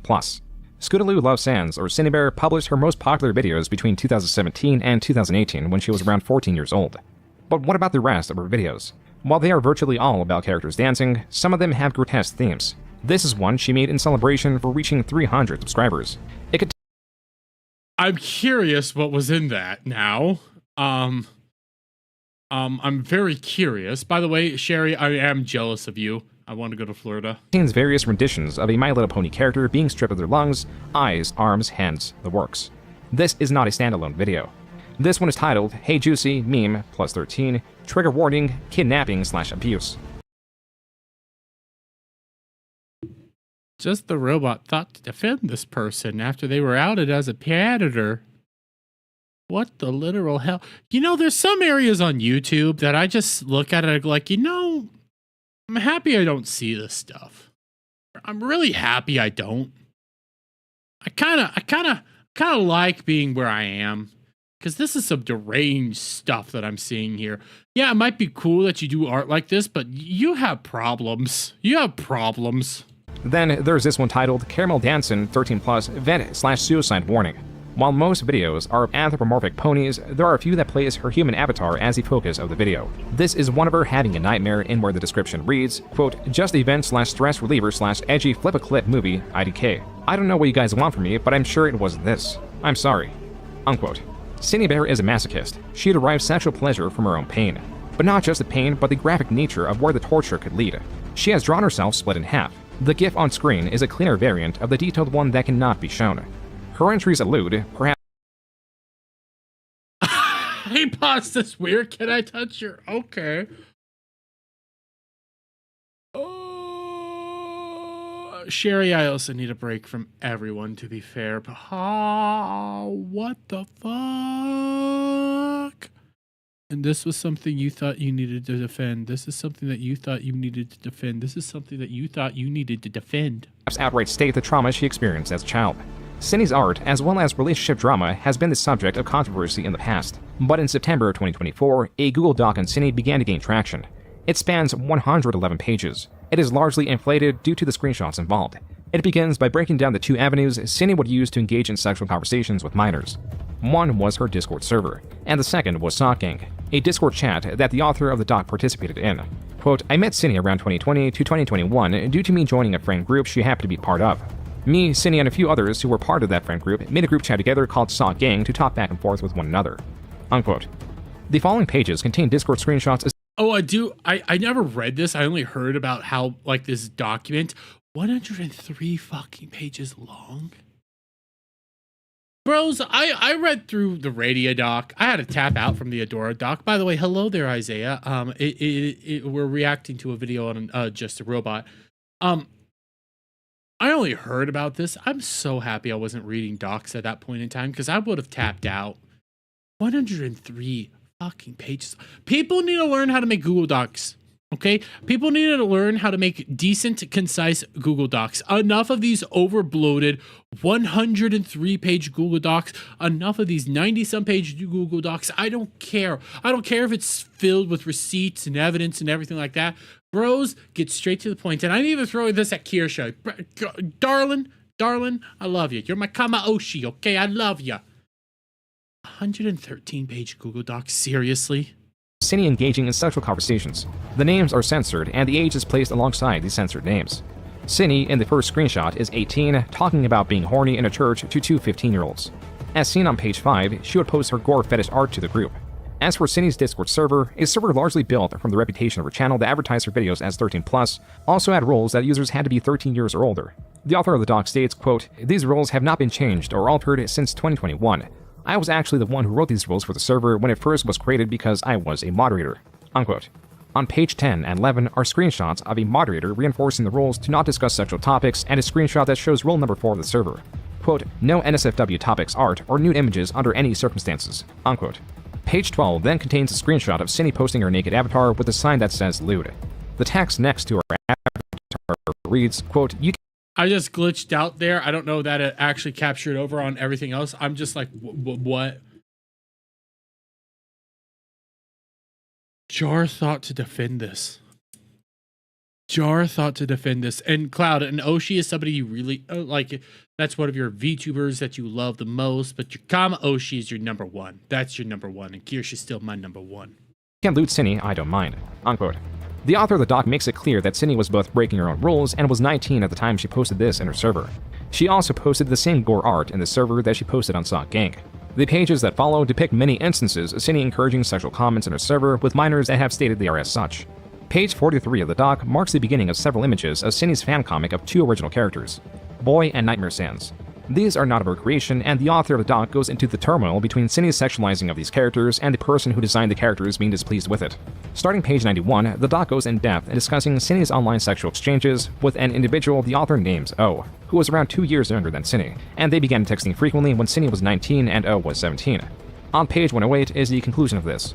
Quote, Cindy sent a few messages to the commentary channel who made a video about the entire situation with O, and I'm going to end this document off with it for a reason. Unquote. The message that Cindy allegedly sent this commentary channel reads, quote, I am aware I shouldn't have been talking like that to a minor who I hadn't known for very long. I made a note to myself and my friends that I'm not going to talk to minors like that ever again. In fact, I'm going to refrain from making new friends with people under 18 years old. Unquote. The doc author closes with, quote, I understand that a lot of these were from 2022 through 2023 and it is now September of 2024. However, it has taken me a while to build up the courage to finally speak about all of this. Unquote. On the wall. On the wall. This was not an isolated incident, and it was not the only Google Doc released to expose Cinny. On September 15, 2024, a new Google Doc was released, the user of which goes by Eno. This doc is 188 pages, and like the 188 pages? People need to learn how to make Google documents. A max, let's say max 30 pages. They need to be 30 pages long. People can't read this shit. People can't read this. This is ridiculous. 30 pages, max. If you go over that, I'm gonna hit you with a floppy chicken. That's what's gonna start happening here. People that make Google Docs longer than 30 pages deserve to get beat with a frickin' chicken. That's the only good thing I can give Nyara here, is he made a Google Doc that was 11 pages. The one prior is largely inflated with screenshots. The previous doc covered Cindy's actions from 2021 through 2023, and it ended with her promising not to interact with minors. The events of this doc describe Eno's personal experiences with Cindy, which took place right after the events of 2023, as Eno reached out to Cindy, attempting to comfort Cindy with the controversy she was going through. Then, in February 2024, Cindy responds asking how old Eno is. Eno responds, stating they are 14 years old and knows that Cindy is not meant to talk to minors. Yet Cindy responds again, this time with, quote, cries, "Why are all the funny people children? Nah, I just don't want to become uber close with minors," unquote. And yet she did. Cindy was 20 years old at the time of sending that. Eno then posted a screenshot of a 4-hour-long call, claiming that they would talk for hours. By June, their conversations landed on sexual topics. Cindy would share her fetishes, such as the one where she wants to be sat on. Screenshots of the sort make up the majority of the doc. On page 92, there is a drawing of the character Boy engaging in sexual activity with Cindy's avatar.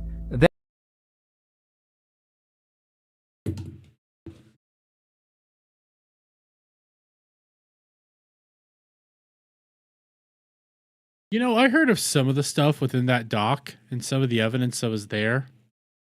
And I was like, you know, I think I came to a realization that this person was a bad person. I never actually like dug into the doc or pulled up the doc myself and looked at the doc. I only heard like what people like Turkey Tom, I think Nicholas Diorio didn't. I don't think he did cover that one. If he did, I didn't see it. But what also freaking what's his name? Chud Logic said about the doc. And now I'm seeing some of the things that were in the doc, and I'm like, there's not enough whiskey in the world to cleanse my brain of hearing this. I'm just, you know, I'm seeing this, I'm hearing this, and I'm looking at this, and I can't help but think, just the robot thought that this was a good idea to defend. And from pages 108 through 176 is a comic of the original character's Nightmare Sans being punished by the original character Boy. The plot and possibly intentions behind this comic are exposed on page 136. Quote, "Why are you doing this to me? Who are you? I'm glad you asked. I don't have a real name, but you can call me Boy." Boy? That's me. I'm a deity. My job is to protect those who can't protect themselves, namely children. Oh, that's right? Oh, heh, that look says it all. Yes, you're quite fond of kids, aren't you? No, wait, it's not like that. The context doesn't matter. I know what you did. Unquote. The final pages of the doc are more drawings of a sexual nature. Cindy has shown that she has acknowledged her actions. She has promised to not engage in conversations with minors, yet immediately did so. What's more, a third doc would come out. This time, the author claimed that they were 15 interacting sexually with Cindy while Cindy was 18, meaning this took place within the first doc's timeframe. As where all this was leading to, Jack, also known as Birdie, a content creator and Cindy's at-the-time roommate, released a video titled, "My roommate groomed a 14-year-old. I need help." Okay, I have to be... Oh, Birdie's another insane individual in and of herself. I don't even know what to do there. That's special. That's special up the wazoo, bro. That is next level derangement there. That's a person that outright says everybody wants me to do work and that's abuse. That, like, I could pull up some Birdie content. It is, these are all awful people involved in this thing. It's like all of you are just bad and I hate you all. kind of quiet because Cindy is in the other room because she called in sick from work today. I'm like, this is like an emergency, but just trying to like spill my guts as fast as I can so that I can be safe and so that Cindy doesn't hurt anyone else. Birdie advertises a GoFundMe, a fund not for the victim but for themselves to move out because they felt that they were in danger. This GoFundMe eventually raised $11,000. Birdie then speaks of how Cindy interacted with them. You only got $11,000 to move out? Actually, that might be decent, but if memory serves, and again, this is memory serves, I don't remember all of this off the top of my head. I think they were living somewhere in like Missouri. I think. And if I believe it was Birdie convinced Cindy to go move in with Birdie, maybe in Missouri, and convinced Cindy to leave her entire family behind. There was like, guys, when I'm telling you this, there was layers to this controversy at drama. There was so many layers. This got deep. This got so deep. And it was like, I'm sitting back and watching. It's like 1 minute I'm listening to Just a Robot defend these people. And the next minute I'm hearing that Cindy and Birdie are fighting over who gets to keep a cat. I also consented to her, like, touching my boobs. And, like, I guess, like, this stuff is fine because I consented to it, but there's stuff that she did that I didn't consent to. Like, she would often poke me, like, in the ass or, like, on my crotch and, like, make jokes about fingering me, and, like, I told her not to do this, and I said no multiple times, and I would even, like, scream when she did it, but she did it even as recently as, like, a few nights ago, I think. Also included in the video is a statement from Eno. But honestly, I can't help but feel regret, knowing that I did something that could impact her, and what this will do to her channel and the people around her. The last segment of the video contains a secretly recorded confrontation that Birdie had with Cindy. It's not a mistake, like, you can't just accidentally send a 14-year-old porn. No, you can't. You groomed them. I'm not gonna sugarcoat it. What you did was grooming. You have been inappropriate with me too. Wait, how? You know how I told you not to like poke me in the butt or like on my crotch, and you still do it? Oh, Wait, do I do it in the crotch, really? Like, I don't know, sometimes. You still make jokes about like fingering me and stuff, and you asked me to sit on your face that one time. Like, I'm gonna be honest, Cindy. I don't want to live with you anymore. Oh my god. I don't feel safe here anymore after learning what happened. Dude, I was fucking crying my eyes out earlier when I found out what you did. Listen, okay? I hear, like, this all feels very dramatic and like, oh my god, I can't believe City did this.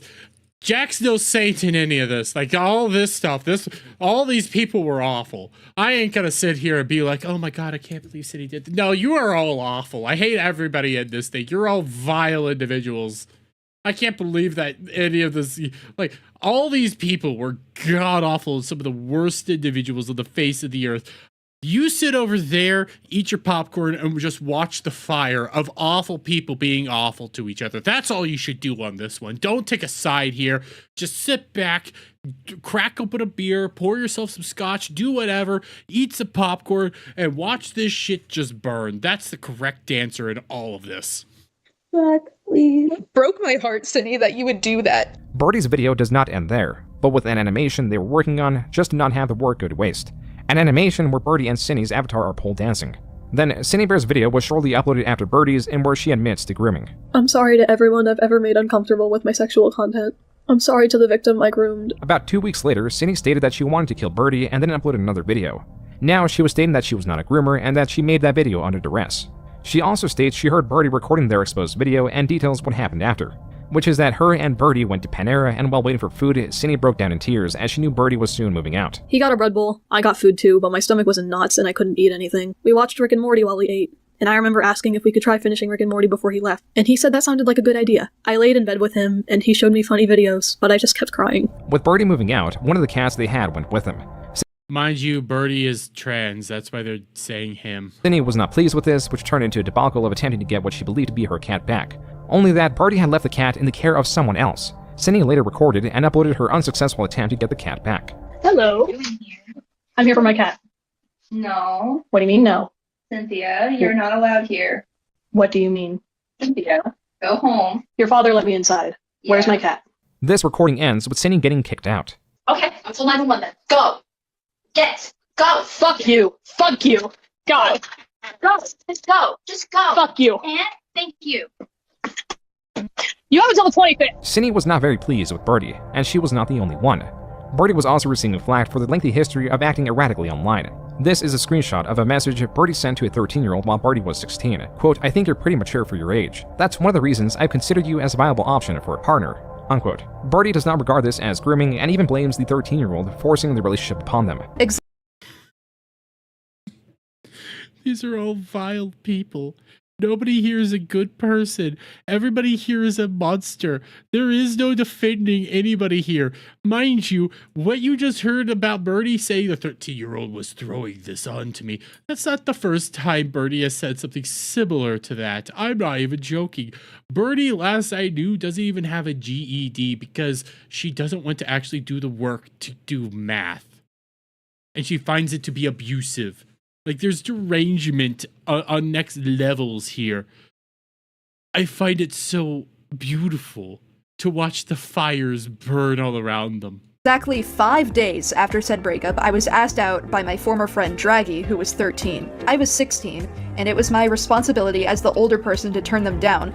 But because of the mental state I was in, I was unable to make the right decision. While it can... What did I just hear? But because of the mental state I was in, I was unable to make the right decision. No, that doesn't make any sense. That all sounds deranged. You are a monster just like City. Everybody here is awful. You think Mr. Robot defended City because he wanted to smash her? No. Oh, Cloud. Oh, Cloud, yes. There's evidence to support that opinion. There's evidence. I don't know if June gets into it. There's evidence to support that. Like, there's no heroes in this. There's only awful people. He disputed whether or not this was grooming. In Birdie's eyes, their relationship with a 14-year-old when they were 12 was grooming. I know a few of you are probably going to say this as some sort of counter-argument, so I'd like to acknowledge it. The age gap wasn't, like, huge. I was 12 and she was 14. But, like, let's not get caught up in the logistics of grooming. I am not misusing the word. I can confidently say that this is what this was. There is also the ferret event. This is only the tip of the iceberg behind Birdie's lore. I've heard about the ferret event with Birdie. I don't remember quite a lot of it, but it was not... That's not safe for work at all, what was going on with the ferret. But this story is not about Birdie or even Cinny. I know about the ferret. Yeah, my roommate came in and he said, "Did you hear about the ferret?" And I just said, "Yes, I know about the ferret." Jar was dead set on making a video on Cinny. I also fully edited the previous version, where it was like more bashing her. His first draft was done. It was fully edited, but not uploaded as Jar was displeased with how it came out. Additionally, there was a creator in defense of Cinny whose arguments piqued Jar's interest. Point is, I saw Kumo defending Cinny, and a lot of his arguments seemed pretty convincing to me. Jar speaks of being indecisive. Yet at this time, in late September, 2 Google Docs on Cinny had been released. Nearly 300 pages of evidence were out there. While Jar at most scrolled through these, he did not go through the entirety of the lengthy documentation.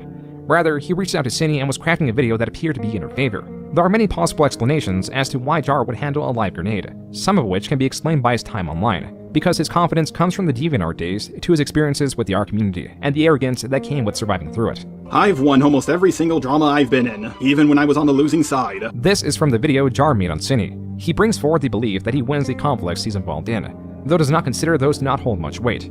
There are conflicts about if Pokemon can destroy the world, or conflicts about individuals misrepresenting another's intentions.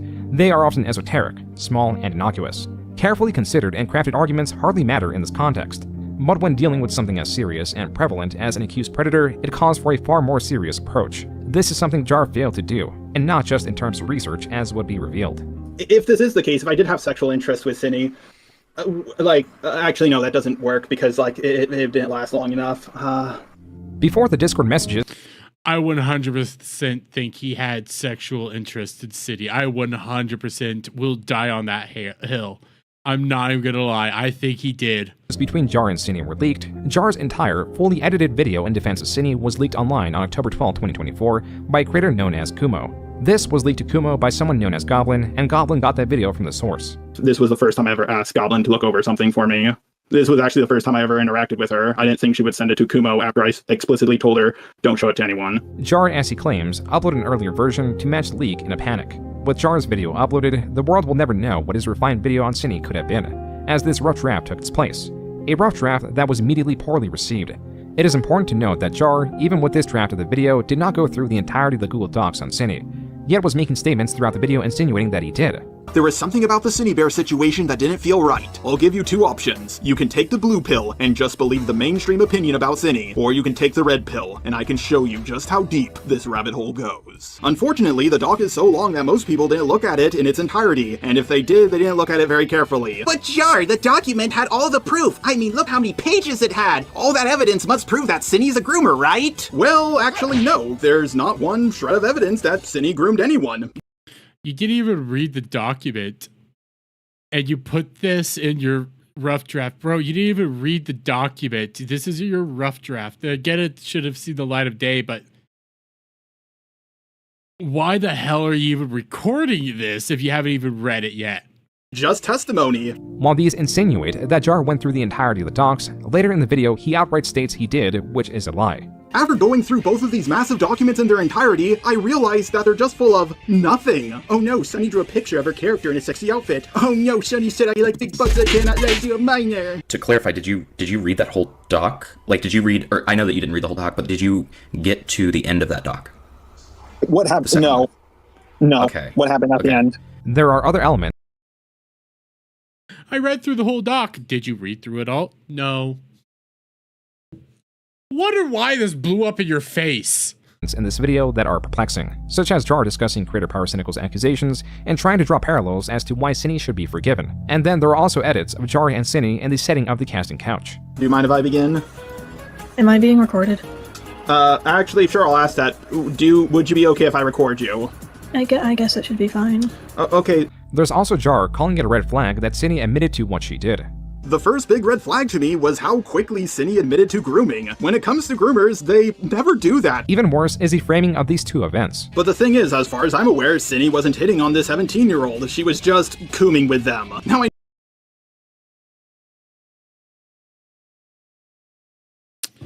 Cine, who is 19 years old, was just cooming with a 17-year-old.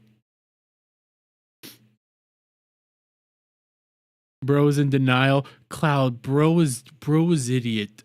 Bro here, robot here is idiot extraordinaire. Dude, the amount of things I heard about just the robot. I can't believe this man even knows how to breathe. You know what some of you are gonna say? Well, we're not saying she groomed a 14-year-old to get with them. She just groomed a 14-year-old to be more comfortable with conversations like this so she could coom. Don't get me wrong, I thought that at first, but it turns out that the minor was the one being inappropriate first, and she This is his rough draft. kept on pestering Cine to talk about stuff like this. That was so fucking stupid. Like, oh, the minor made it sexual first. I don't know why I fucking said that. That was like so victim blamey, and I regret saying that. That was the dumbest shit I ever said. On October 13th, with content of Jar and his exploits in demand, or Jar10 for short, creator Chud Logic, with the leaked Cine Bear and Jar Discord conversations in hand, went through them in a livestream. I'll give you a list of questions in text that I'll be asking in the call so you can get ready with answers for when I ask them, I guess if you want to. And then he literally just sends the questions. The DMs between Jar and Cine start off unassuming. The rest were nothing of the sort. I just fucking looked up. Oh my fucking god, dude. There's no way. Want to see my cock? And it's a joke. What is going on, dude? This is like absurd. Each new revelation is more absurd than the last. There's so much. There's so much revelations. It was beautiful. I love Jar10. Okay, I know that's a Chud Logic thing. I love Jar10. Anybody that puts out Jar10, I must consume because it's so deranged. Guys, I listened to the man do a fucking voice call with some other deranged people, and he somehow came out the worst person. I love this dude. Cine, I know it sucks, everything you're going through. You just want it to be over. You want me to finish up my video as soon as possible. But it's better I get this right than fast. I just don't want you to deal with this anymore, and if I take my time with it... Bro, he's admitting, dude, he is... He outright admits to Cine that I'm making a video in your defense and it's gonna save the world. It's gonna make everything good. He admits to it. Like, I don't know what he was expecting for this. He wants to say that was his rough draft and we never saw his magnum opus. I'm sorry, I think that was the actual video. He is admitting that he's crafting a video to defend them specifically. There was an apparent conflict of interest. Jar was not going into this to investigate, but alleviate the burden on Cindy. A motivation for Jar was assumed based off messages such as this one. Cats.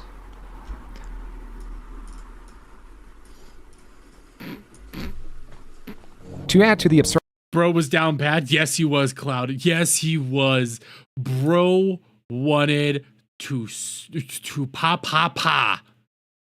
That's what he wanted to do. He wanted to pa.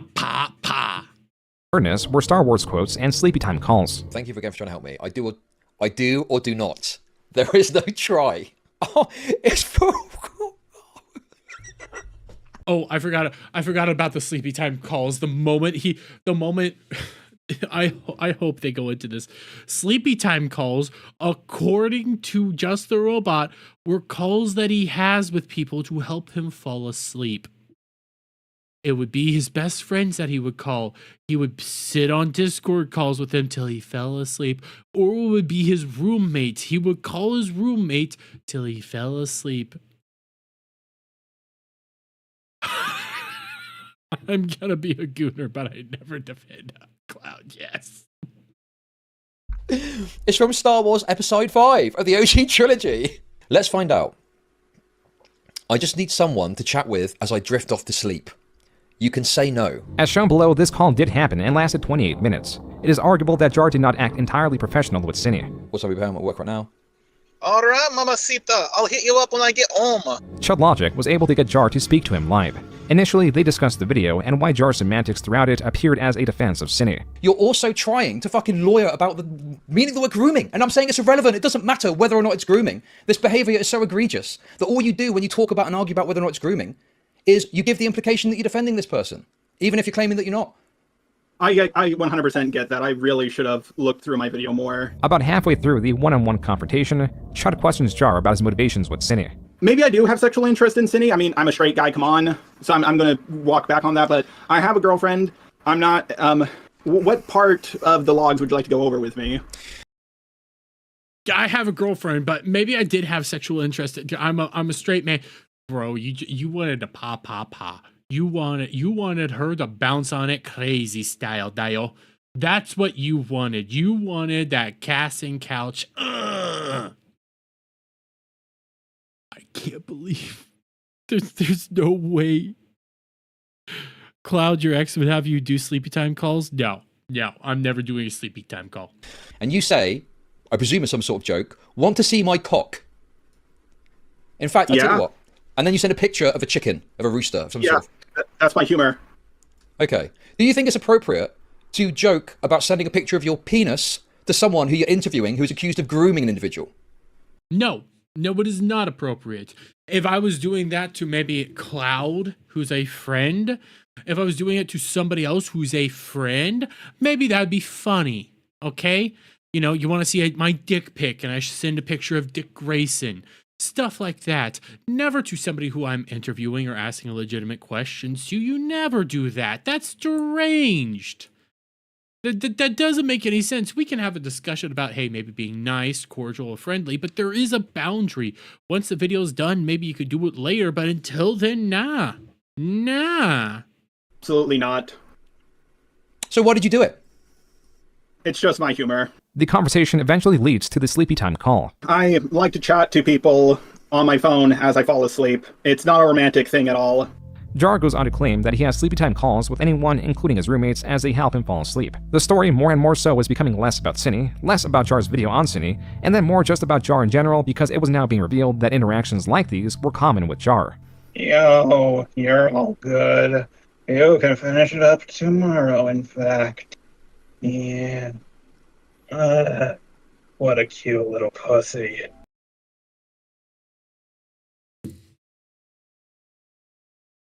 I'm remembering when I first heard these things. I'm remembering when I was first going through the Jar tent. And I'm like, bro, I'm having flashbacks. It's like my Vietnam. I wish I was making content on this back then. I wish I was, because it was so fucking messed up. That was peak content. That was beautiful content right then. There's so many funny moments that were going down because of this nonsense. That was a voice note of Jar left in response to a thumbnail artist after she sent a gif of a cat, brought forward by creator FPS Diesel, who was live with Chud Logic and Jar. Like, I knew that the way I joked around would eventually catch up to me. This is why I can't hold down a job, to be honest. And yep, this is finally out there. Jar's statements were not entirely convincing. No, that is not true. I have no interest in Cindy. I haven't even seen a picture of their face. About 2 minutes after that statement, Jar says this. So, I mean, you see a hot cartoon character. I mean, I've admitted that Jade Animations' cartoon is pretty hot. I swear I had no romantic interest in Cindy. I swear. Listen, you see a hot cartoon character. I've admitted Jaded Animations is pretty hot. What? Snow is speaking Finnish. Where? Photos of Cinebear03 were making the rounds online, chiefly this one where she has a bloody nose. Though Jar contends what he did was not out of attraction, he has had a history of being infatuated with female avatars, rather one avatar in particular. Porn centered around real people, like Jaden Animations. Both Wolfie and Jaden don't like... It's actually interesting how people who weren't on the internet back then or saw glimpses tell wild stories. Bro was running for life. Dudes. It's pretty clear we're about to get into the Jaden Animation stuff. I already told you Jar has a fart fetish. He commissioned art of Jaden Animations farting on him. Porn being drawn of their characters. No, I will say that, embarrassingly, Jaden Animations is kind of my YouTube crush. Of course, she's way out of my league, and I'm not talking about the real her, I'm talking about her cartoon character. Now, to be fair, her avatar is quite attractive. Her avatar doesn't have a nose.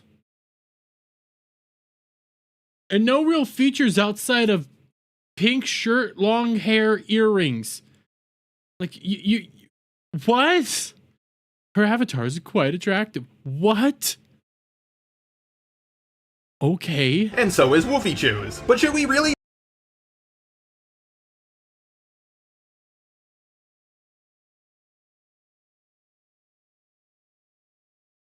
I have to... What? Now, to be fair, her avatar is quite attractive. And so is Wolfie Chews.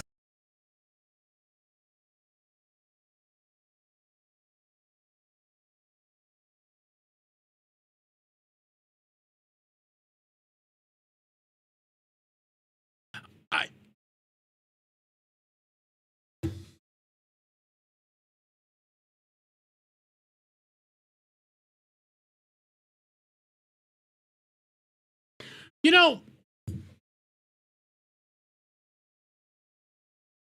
when it comes to the lolly debate, I try to stay out of it and everything like that, you know, because I think like individuals like Saba, I think they are cute. I think they are wonderful, and I like watching their content. Same with Henya. I would never say they're attractive. I would never say, yeah, I like how they look. Oh, yeah. No, I'd say they're cute. They bring a smile to my face. When you say they're attractive and they have an avatar like this on here, it's like, bro, I'm wondering why people thought you were a pedo. Jaden avatar or not is beautiful. I'm not a fan of I don't think Jaden's avatar is beautiful. I think it's just cool. That's about it. But should we really be drawing porn of people if they don't want us to draw porn of them? Yes. You should not be drawing prawn of somebody if they ask you not to draw prawn of them. If they're being very nice, you cannot do it. But the thing is, people are still going to do it. That's the catch-22. You have to go out there and say, I don't want this to happen, but you have to then accept that it's probably going to happen. That was from a video titled, Should We Draw Porn of Someone's Characters If They Don't Want Us To? And this was from a 2024 Google Doc. Quote, I am 21 now, but I joined his server when I was 17. I was a big fan of Jar. Every Tuesday, he would join his VC for his announcement, or chat with his fans.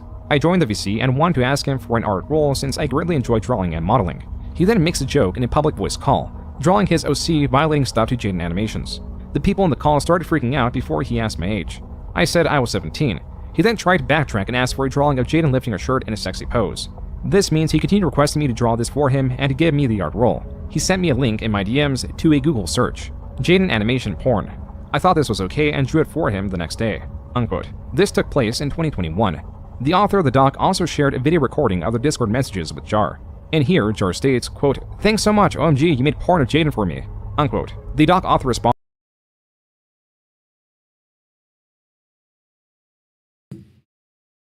I remember this stuff.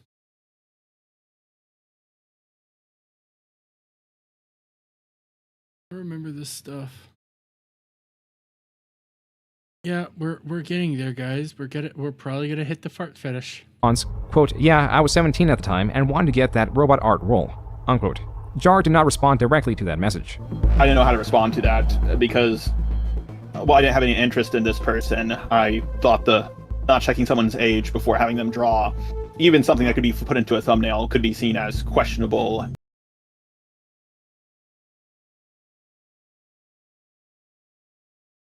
The evidence shows that you ended up asking for that person's name. They just wanted a role, and it kind of looks like you pressured them into doing this and you never gave them the role. Holy shit. The doc includes the images in question. Due to the softcore nature of the image, Jar believes it was for a thumbnail but does not remember the specifics. I'm pretty sure I didn't ask for that because, it's clearly something that could be put in a thumbnail. I don't think you can put something like that in a thumbnail. That's one thing I really hate about accusations like this. They say you did this, and it's like, well, I can't prove a negative. Going back to the Discord logs, Jar does refer to it as porn instead of a thumbnail. There are also these images from the author speaking to someone else that was allegedly in that call that corroborated that Jar did request a pornographic image of Jaden. Hey, but no, I wanted them to be thumbnails. I can't prove a negative. You call them porn. I'm blind. I'm dyslexic. I'm stupid. I can't read. Bro, you get cornered and you try to weasel away when it's like, but you did it. No, I did it. No, I did it. But you did it. No, I did it. It was for a thumbnail. No. This was posted by creator Given Ant that also interviewed the author of the doc. There are more screenshots like this one of Jar sending fart fetish art. The user in the screenshot alleges that this was sent to them when they were 15 years old and that Jar knew of their age. But there is far more to Jar's history than this. On October 22nd, 2022, creator... Oh, the Cope and Seed stuff. Oh, the Cope and Seed stuff. Oh, yeah. Oh, I'm so happy we're getting into this. Oh, yeah, brother. Cope and Seed premiered a near hour-long video on Jar. I watched this video. Peak content. This contained an interview with him, where many others corroborated his habits and actions. The first segment is about Jar's racist comments, Jar saying the N-word, doing blackface, and the outro song from his old videos. Oh, so your thumbnail maker is either a racist white person or a according to you. I decided to reveal my true colors. I, just a robot, am in fact black. As for Jar's old outro song that was believed... Like all that other stuff, I did have a problem with. This, I can't believe you admit to this. To be directly inspired by the Hymn of the Republic, it turns out Jar had a different inspiration. Just the robot marches on. And before you say, hey Beckett, that's just the Battle Hymn of the Republic, what are you talking about, bro? It was noted by several sources that this rendition bears a striking similarity to the rendition in American History X. Jew by Jew by Jew, the white man marches on. Oh, no, that's perfectly understandable, and that is accurate. And when I heard that racist rendition of it, I thought, oh, I'm going to make my own rendition of this song.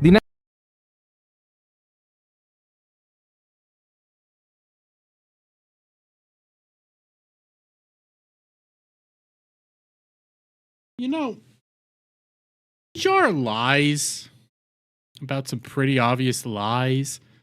And then we get to something where it's like, it's an easy lie. It's an easy lie. Make up a bunch of bullshit on just say it was the Battle Hymn of the Republic. Just make it up. Just make it up. Lie about it. Don't admit to it. Just lie about it. You know, you lie about to ask that person for porn. You lie about this. You lie about that. But this one, where it's an easy layup lie, it's an easy layup lie. You just admit to it, and it's like, bro. How can you be? This is an easy layup lie. This is a lie where you're like, no, it's the Battle Hymn of the Republic. I've never even seen American History X. Just say that. There's no way to disprove you at that point in time.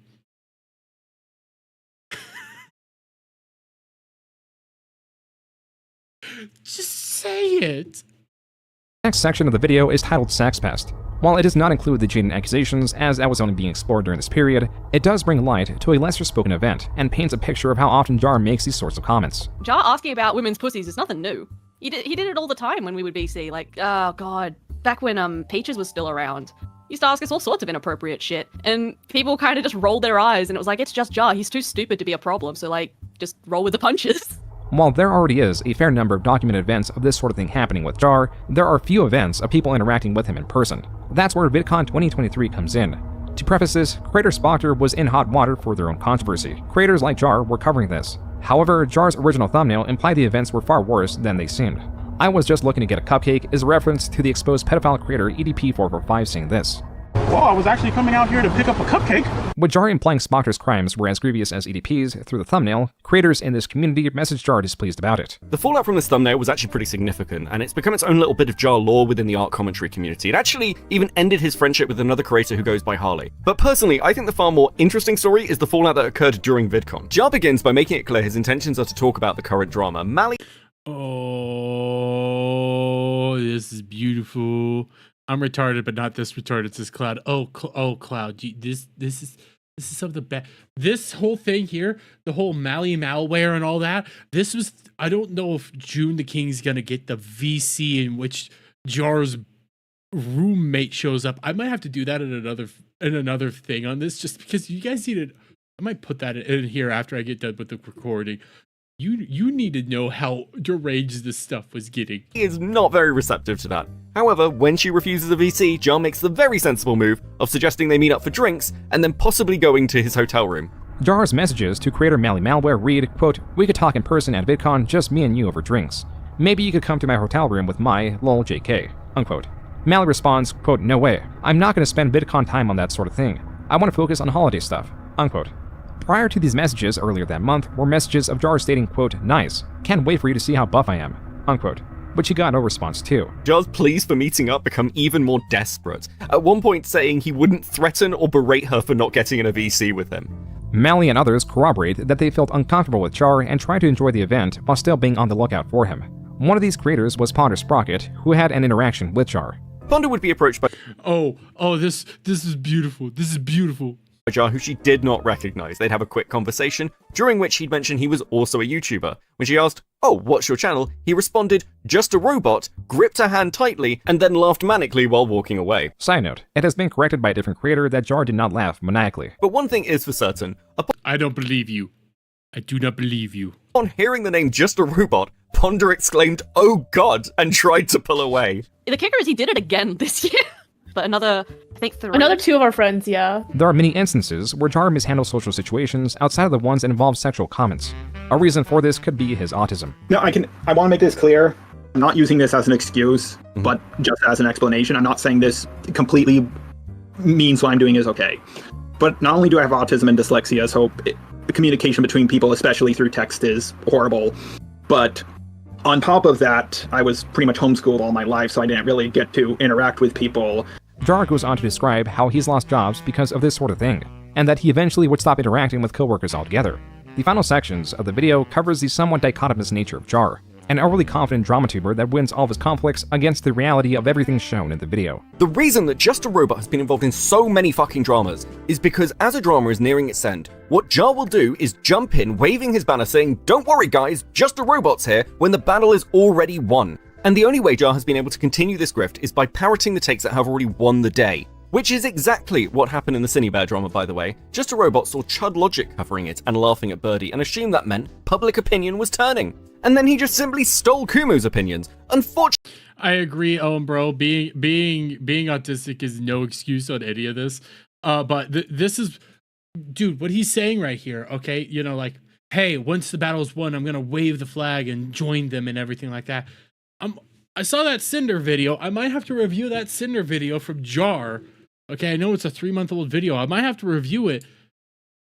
But if it's like, oh, well, this is super simple, easy, a week later, after everybody pretty much covered it within like 2 days, yeah, I'm willing to bet you did the exact same tactics there. I am willing to bet you $1,000 he did it.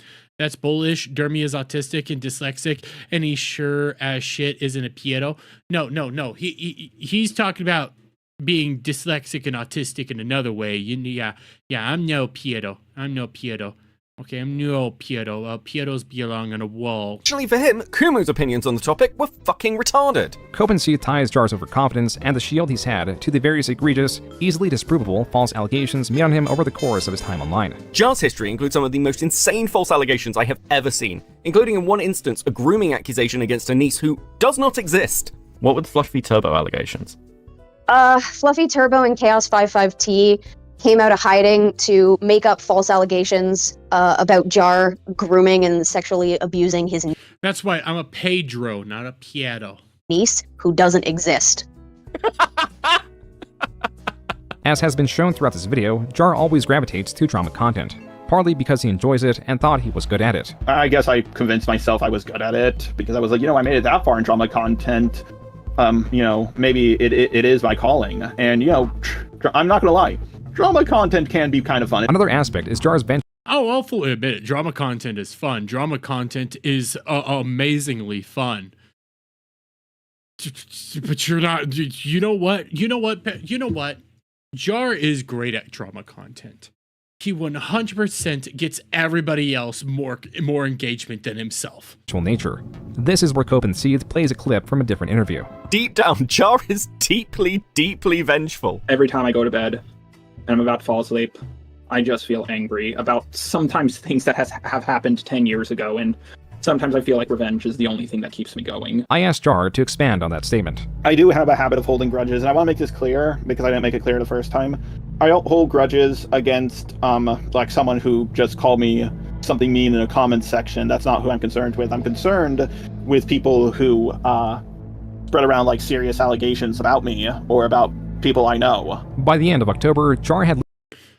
So all the people that aren't screwing around with you, but could potentially screw around with you, you hold grudges over them and are like, they're evil, even though I haven't done anything yet, they're evil.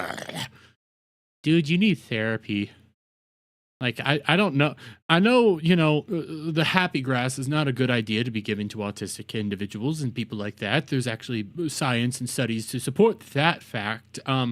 You need something to, like, ease your nerves. You need to talk to somebody. There's some serious shit wrong with you there. You need, like, deep help. Leaked the full interview between him and Cinny. This mirrored Jar's Discord messages with her. What you did was bad. Very bad. If you better thank your vagina. If you had a pee-pee, you would be, oh man, you would not.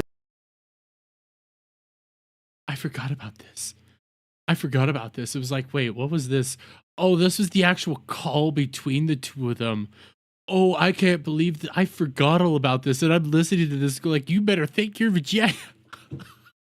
This is all coming back to me. June, please tell me you bring up Jar openly saying he was going to get Chud Logic to look over all this stuff to corroborate he did good. Please tell me you have that. Oh. Be good for you if you had a pee-pee. I'm public enemy number 1 now, so like, I can't make videos, I can't draw, I have no friends, so like, what do I even do with my time? Boom. Also on display.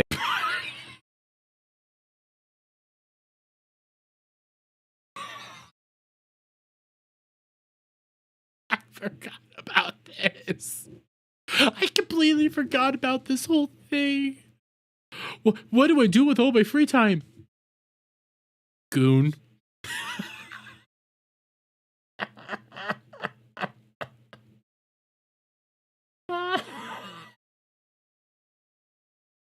I love my buddy Cloud. He's a good buddy of mine and everything like that. He's a gooner. I'm not going to tell him to goon his free time. That's disturbing. Who the hell tells people to do that in their free time?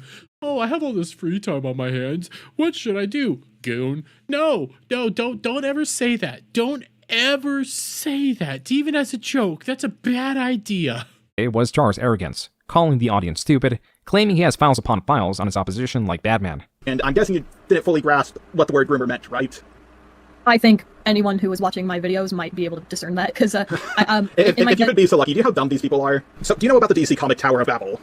I don't. Batman's computer gets hacked by, I believe, Ra's al Ghul, and basically Batman on his computer had a file called Tower of Babel, and in that file was a bunch of folders on each of the Justice League members with like a list of all of their weaknesses and how to take them down. Yeah, I have that, but for Art CC people. This confidence You're insane. Was juxtaposed to the reality of Jar's incompetence, a running theme in videos covering him, especially with the inexplicable comments he makes. You were just a bit bi-curious, right? Yeah. Yeah, that makes sense.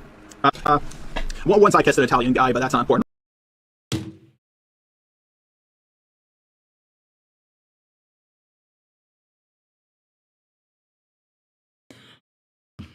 I'm telling you right now, I forgot about this call, and I paused that at just like the perfect time. I'm going back a little bit, just so you guys get. You heard that right. Curious, right? Yeah. Yeah, that makes sense. Once I kissed an Italian guy, but that's not important right now.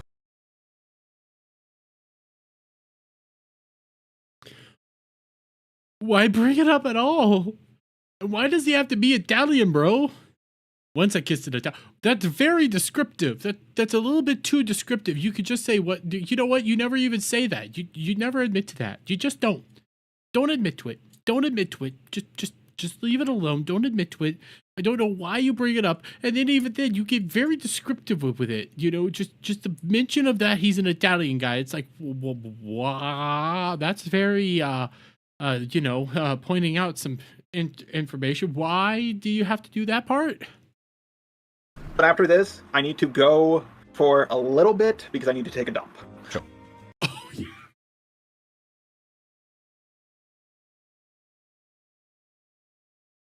Also forgot about that one. That because it was so weird that it was like, wait, what did he just say? Oh yeah, he opened on a recorded thing. He just openly says, "Hey, I have to go for a little bit because I got to take a dump."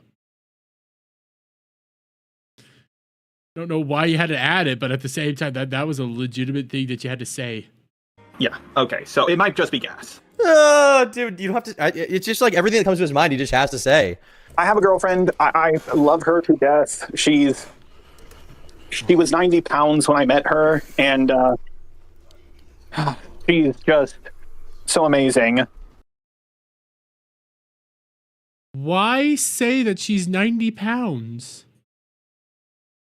Why was that important? Why was that relevant to the discussion at all? Oh, she was 90 pounds. What the fuck? So I'm at the pool, just relaxing. 16-year-old girl shows up in her bikini. I realize I have to get the fuck out of there right now because like I'm not going to be paying attention. I'm going to daydream. I'm going to look in her general direction, and then suddenly a situation is going to happen. So I realize.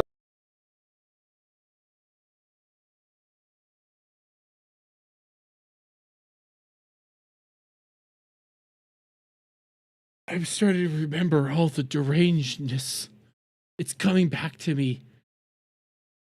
And I feel the exact same way I was feeling when I was first going over all this stuff, where it's like, just like jaw dropping.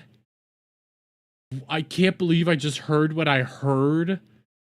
I'm just like, it's flowing over me, and it's like, no, somebody didn't actually just say that. Listen, like, guys, I'm autistic, okay? I'm really autistic, and I'm dyslexic. All the things Jar is. I'm not saying that. Even when I'm drunk, I'm at least cautious enough to know what not to say. No. Like whenever I see a 16-year-old girl in a bikini while I'm at the pool, I'm like, whoop, time to go home. That was an accidental pause.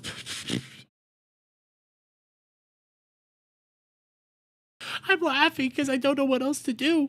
I'm laughing because I don't know what else to do. For that last clip, Jar has given the context that he was fearful out of paranoia and not because of lust. I try to avoid. No, paranoia. Okay, but why would you look at the 16-year-old and think immediately paranoia? What's the fear? Like, the only logical thing is lust. I'm sorry, the only logical thing is lust. The situation. I wasn't attracted to her. Nothing like that. I just got out of the water. It is no surprise that the many enemies Jar has made through his time online are jumping on the opportunity to trounce him, especially when he's made comments such as these in the past. Quote, I can make a video and put them all 6 feet under. Unquote. Jar has left voice notes with similar spirit. To give you some perspective, I responded to Doodle Tones roughly over half a decade ago. I was a little guy back then. She's still receiving harassment to this day. Mal, I understand you're new to being a public figure. Everything you say and do, well, it will be brought up. You're not a small person anymore. What you say has consequences. I've been in plenty of dramas before, all of which I've won, and I've heard the same lines over and over and over again. You guys do not understand how much I've been pulling my punches. While Jar's current situation... Oh, Mal was the one to have the last laugh there. I'll give her that. I give her that. She had the last laugh because, god damn it, this whole thing was hilarious. did bring catharsis to those that had long-standing displeasure with him, the resulting fallout of all this created a mix of mockery and frustration towards Jar. In January 2025, he uploaded a video that included an apology and gave his side of the story for a multitude of claims against him. I'm not gonna sugarcoat things. I fucked up. I really dropped the ball in this situation. I can't even say that I was manipulated or enabled to get involved with the cine drama, because both my roommate and my girlfriend and even my neighbor told me that what I was doing was stupid and reckless. When Himpleton explained this to me, that was the moment everything hit me. Oh my god, I can't believe what I have done, and I'm so sorry for it. I should have done better research. The top comments in this video are also a mix of mockery and frustration. Many comments citing not only his video in defense of Cine, but also the elements around it, such as his lack of research and lack of professionalism. And though Jar claims he... Bro, you wanted to fuck her. You wanted to fuck her. Don't even lie. You wanted to fuck her. was not flirting with her, the commenters do not seem to believe it. At the time of writing, Jar has only posted a single video on his channel after this one explaining that his channel was shortly hacked. Likely due to a lack of uploads and the fallout of the Cine video, Jar's main channel is getting less than 100,000 views a month, with Social Blade only showing a loss of subscribers since December of 2023. This is a result of arrogance and ego. An inflated ego that has been fed year after year of surviving petty squabbles that hardly required research or professionalism. Jar was not prepared to handle a story that had weight to it, and thus was crushed by it. And there's, oh man, there's June's socials. I wish he had a better outro than just this. Guys, I love June the King videos almost as much as I like Rima. Actually, no, I like them better than Rima videos. I like these are videos that you can just watch and do other stuff while doing anything else. But bros, June just scratched the surface. Like, he did go in depth there. I'm not gonna lie, he went in depth there. It is a good encapsulation of the Just the Robot drama. And obviously, I think if he just said, like, as of writing this, his channel's essentially gone. I'm gonna take a look. No, I don't know when you were writing that, unless you were talking about another video that I'm unaware of. But his channel's right here. Organized Chaos doesn't understand Just a Robot. That's a year ago. Unless maybe you were talking about his other channel, because this one has like this. Froken did nothing wrong. What the hell? What? I don't know. The abortion political spectrum. What the fuck? Like, he's still, this is from 3 months ago, but I don't know if he's still making, unless this might be his second channel that I'm not aware of, but as it stands, it is what it is. Just Robots content was that, all that was just beautiful. You'll never know how beautiful that truly was unless you were there. And I might have to go hunt down the whole voice call that he was a part of, because guys, that's peak content right there. That's peak entertainment.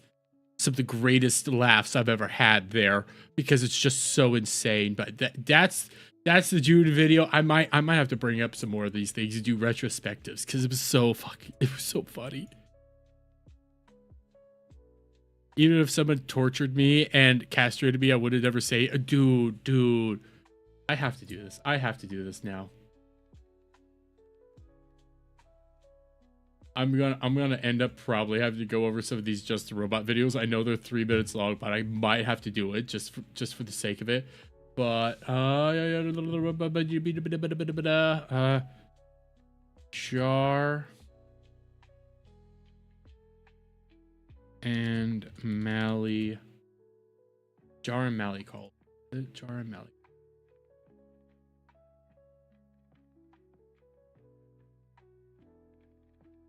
Is this it? I think this was it. Let me double check. Let me just double it.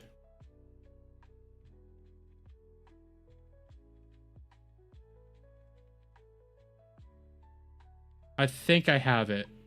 Now, this is a Cope and Seed thing. This is the full logs. This is it looks like a 2-hour long video.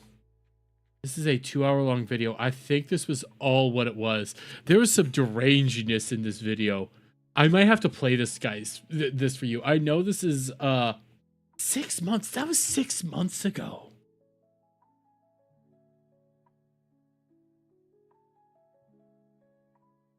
Did I see the clip of Nick Fuentes say we would have been? Oh God, that doesn't shock me.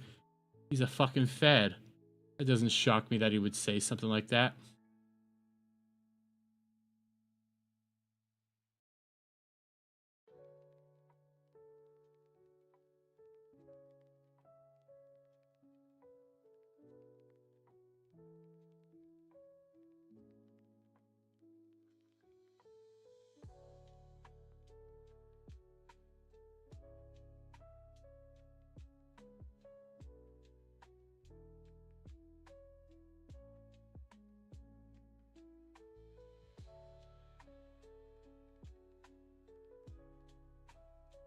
Sorry, I have somebody being stupid.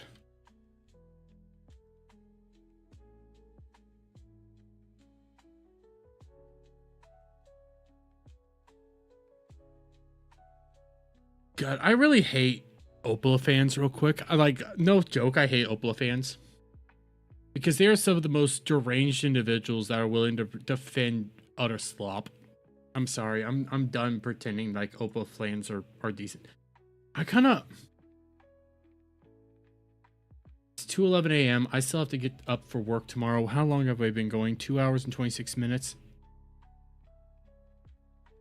Nah, I don't want to tackle that. I don't want to tackle that. I might do that in some other time, but I have videos now. I have some other... I did find... This is a 30-minute video. We might cover this tomorrow if there's nothing else to do. But there's another VTard video that I did not... The end of the beginning of the dumbest. The end of the beginning of the dumbest VTuber group yet. This is 3 days old. This might be something that we have to go over. This might be something we have to go over because this is so... VTards are just so stupid. VTards are stupid. I love it. It's so stupid. It's beautiful stupid. It's so beautiful. Oh, what all is here? Didn't watch much. Oh, thank you for making a video. I don't even... I'm looking at stuff real quick. Give me a second. Give me a second. Hey, subs are going up again. That's nice. That's nice. Where's my X? Where's my Twitter? Just to double check something. I want to see if there was any notifications while I was streaming. Can't fix stupid things by hitting them. Everything else should be fine.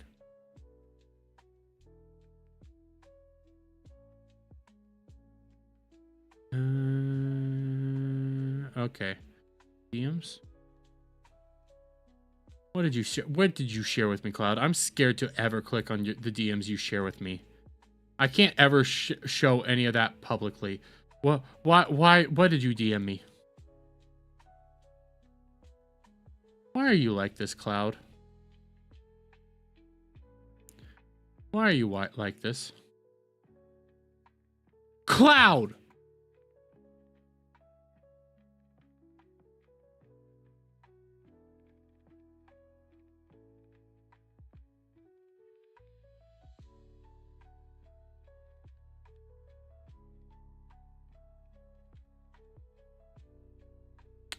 Cloud. By the way, shout out to the Wayfarer. Cloud.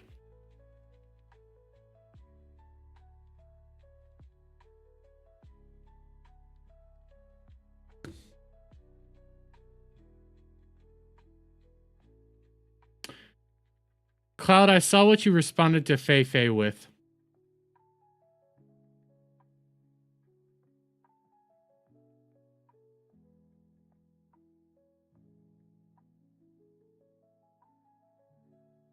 And I saw what you responded to, what Fei asked.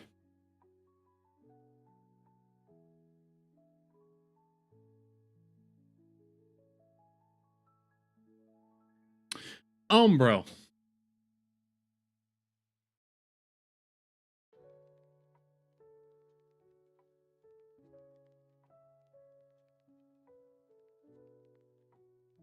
I ain't reading this. I ain't reading this, bud.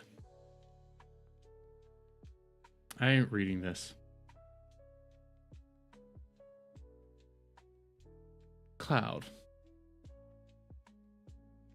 You're never escaping the Gooner allegations. You're never escaping them. Congratulations, you are forever this.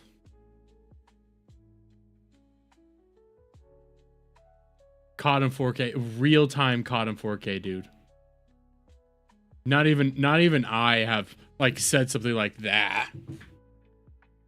I avoid those topics, okay? I see what the not safe for work gooner, what the lewd VTubers say. I see what they say out there. I don't engage with it.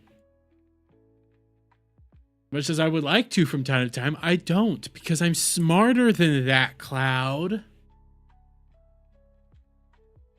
Holy shit, dude. Holy shit. Why are we even here? What is, send the meteor. Send the fucking meteor.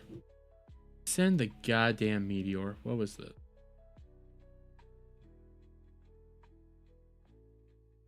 I don't even know what the half this stuff is. I'm just seeing, you know what? I feel like we need a froggy. You know what? We went through a bunch of, what is this?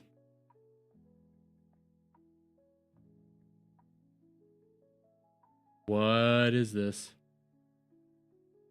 Oh, I got a new froggy video. I haven't even watched this one yet. Okay, I got a new froggy video. This is how we are gonna end this. Okay, this is how we're gonna end this. Froggy realizes that Joel and Giga have at least been married at one time. On who are we sending the meteors, Cloud? Grimmy was putting together an Omegaverse tier list, and she thought that I would be, oh god, what was it? I'm debating bringing the Omegaverse to Ballbusters, because I think that would be funny as all hell. Father. To be fair, Grimmy was also incredibly easily influenced by other people coming into her chat and being like, you should put this person in this tier because I think it's funny. No, that's true. There's nothing funny about me being someone's dad. There's nothing funny about that. I think that she genuinely thought that I was a paternal figure. You think that was genuine from her? I think I could be a really good paternal figure. Paternal. No. Cloud, all I know for sure is Froggy has said she has a good butt, but at the same time she has patella alta, so you look that up. Specifically. Yeah, specifically like, the dads that are quote unquote the fun dad because they don't take any responsibility and they just... Oh, no. Oh, you mean are you gonna be the fun dad? Yeah, you could be a fun uncle. I don't know about the fun dad. No, I Dude, feel like Star? who doesn't actually do any of the parenting and then fights with the mom all the time. You're just describing a porcelain-made Giga collab. Yeah. Oh god. Oh god. Oh no. The last time we hung out, we did a whole bit of just like divorced parents arguing in front of their kid. We did it. We did a silhouette. Oh, no. Okay, we made it look like shadows on the screen. Cloud, I don't know how you spell patella alta. Just use a voice call. Just do it. Bye. I'm in college and classes are about to start. You have a good one, Ombro. We're about to wrap it up here anyways, because I still have work again tomorrow. Green, and there was like perspective, so it was like the shadows were cast down on the floor from the doorway. I learned from Shindigs. I learned from Shindigs how to do OBS things specifically so I can do that, by the way. That's disgusting. That's crazy. I love that. I love that. It was a great bit. Great bit. Oh my god. You're giving people trauma. Yeah, there were people in chat that were like, stop it. Stop it. So fighting. I think somebody actually did leave Bizu. Yeah, they were like, I don't know if I can handle this bit right now. I'll be back later. Real. This is a little too real. I can't believe you. It seems like you have a real experience with this. I'm gonna go. I don't know if I can handle this one. Oh, that one's not as funny. Wait, what? Wait, what did that say? Why is that the most... Oh, please let this be the... There's no Armenia. Froggy makes Haruka lose brain cells with her. Oh, see, this is the no Armenia one. Okay, we'll watch this and we'll wrap it up, okay? Why is that the most exciting thing? You can choose Canada. I can choose my country! I gotta represent Canada for the Olympics. Oh my god, flashbang, my fucking eyes are dying. I can't choose Armenia! No! This game fucking sucks! What do you mean Armenia? What's with Armenia? I'm Armenian! I want to choose my country! No, Cloud. Patella alta means that her kneecaps weren't formed properly. And they can move, and her knees and legs dislocate regularly. So her kneecaps will regularly move upwards, and then she will dislocate. So she has to wear like knee guards in order to even walk around. There's other people who have their kneecaps form on the back of their legs. That's what patella alta means. Oh my god, Canada, let's go. This game fucking blows. What? You blow? What's Armenia?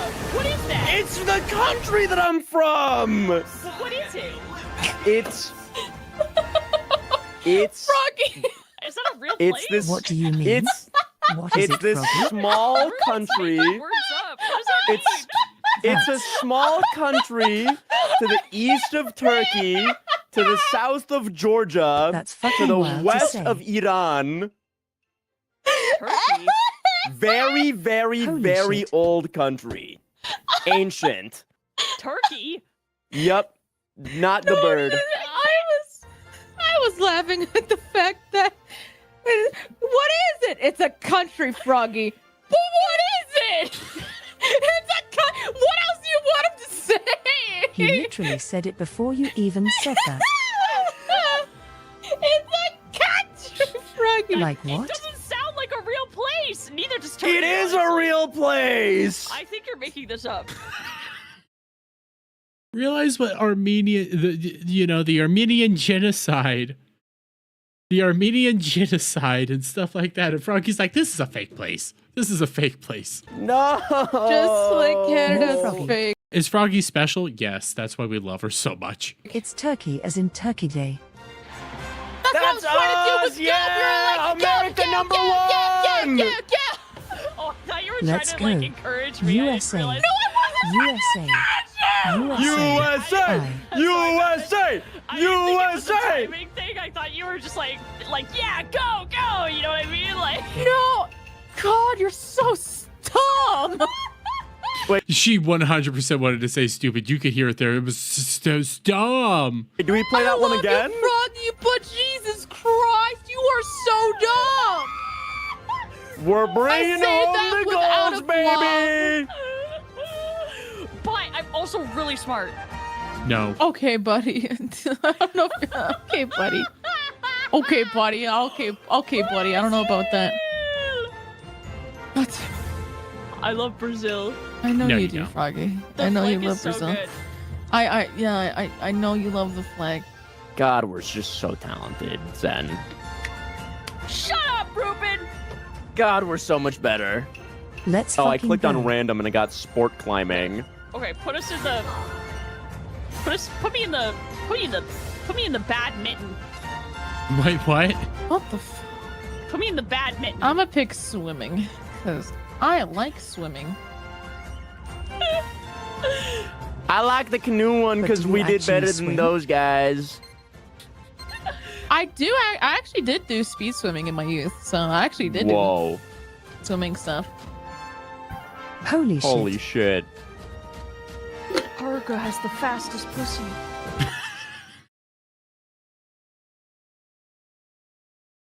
You heard that. You heard that. You heard that. What? Where the fuck did that come from? Where did pussy came in anywhere in the fucking conversation, Froggies? You're speed swimming. No! Where the fuck does pussy come from in this conversation? You know how fast. USA! You can ban her if you want. I'm banning her ass!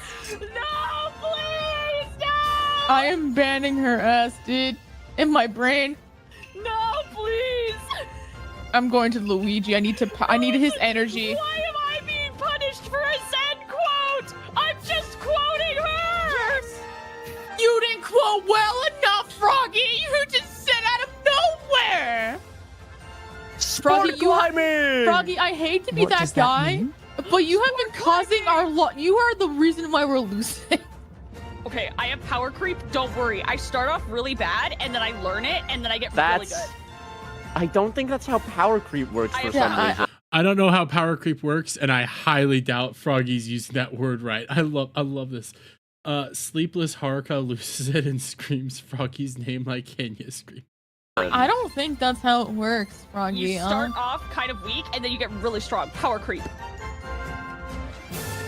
Oh. Really swimming. Damn it. Sports climbing! We're doing football. What? We're doing football. Didn't we just do football? Yeah, didn't you want a rematch though? Yes! You said a rematch. Yeah, rematch! Oh shit! You're in for it now. Oh, I'm gonna give you the little rough and tumble, Brazil. You know what? I kind of want to be Bowser because I think it'd be really funny. And then This isn't fair. They have a bigger hitbox. It's gonna be too easy to you're take the a ball. bigger hitbox ex-husband. Fuck you! You're a bigger hitbox. Fuck you! Damn brutal. Wait. Oh no, wait. Yeah? Okay, it's fine. Okay, it's fine. It's fine. Never mind. Froggy, are you okay? Yeah, no, it's fine. I'm just tired. It's fine. You're tired? You're tired. I thought I was Bowser Jr. But You're tired, Froggy. No, somebody else picked Bowser Ain't Jr. no and it way. wasn't. I saw Bowser Jr. get picked and I was like, what? I wanted to play Knuckles, and then I remembered there are other people in this game picking characters. No, Froggy, that was us picking the characters for the computer. Oh. Froggy, oh my fucking god. You really thought there was other people playing with us the I have a entire pretty time? good feeling about this one, Zen. I feel like Team USA is due Froggy. for another gold. Froggy, I can't even back you up. I didn't Froggy. sleep last night. Okay? Froggy, I didn't sleep last night! I'm still awake! It's go time! Boom! Fuck! Stupid ass. Oopsies. Stupid ass. Fucking. Wait, I here think you I can go, do Froggy. Yeah, give it to me. Give it to me. Give it to me. Give it to me. Give it to me. Give it to me. Froggy? Yes! Froggy, don't just Oh. fucking Yeah! shoot without a fucking care in the world, Froggy! Uh-oh. You gotta think about your shots! I thought that was soccer. No! And she was really Here's the thing. If it's an AI Bro, what is Froggy, she I'm talking pretty about? That's pretty much all we got for this one. I don't remember how more of this one goes. Wait. Froggy makes Haruka lose brain cells with her unhinged. No, that's the same thing. Oh wait, no. Oh, okay. Okay. Haruka wonders if Froggy has a filter.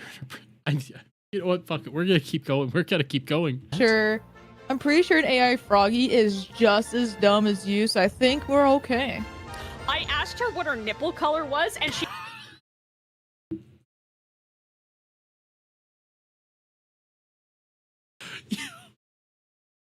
I need to pull up the nipple color discussion. I need to do that. She gave me the hexadecimal code for purple. I mean, listen. What? Wait, no, hold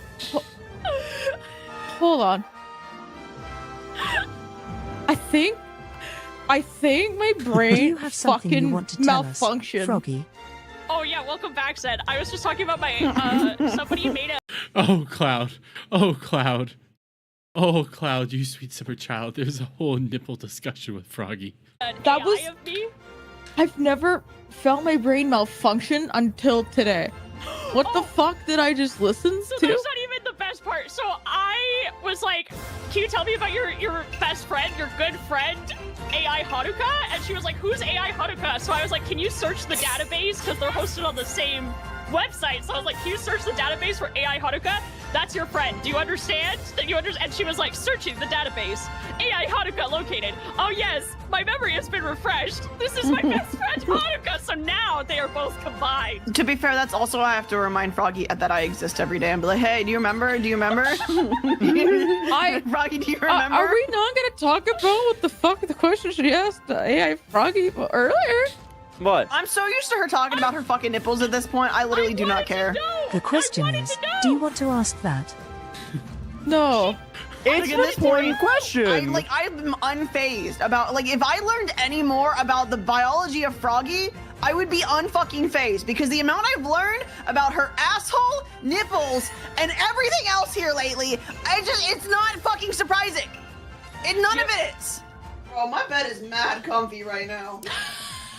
I wish I was there. Alright, do you have room? Yeah, do you have room? Oh, I should ask Nags. Let me see. I should ask Nags. I should ask Nags.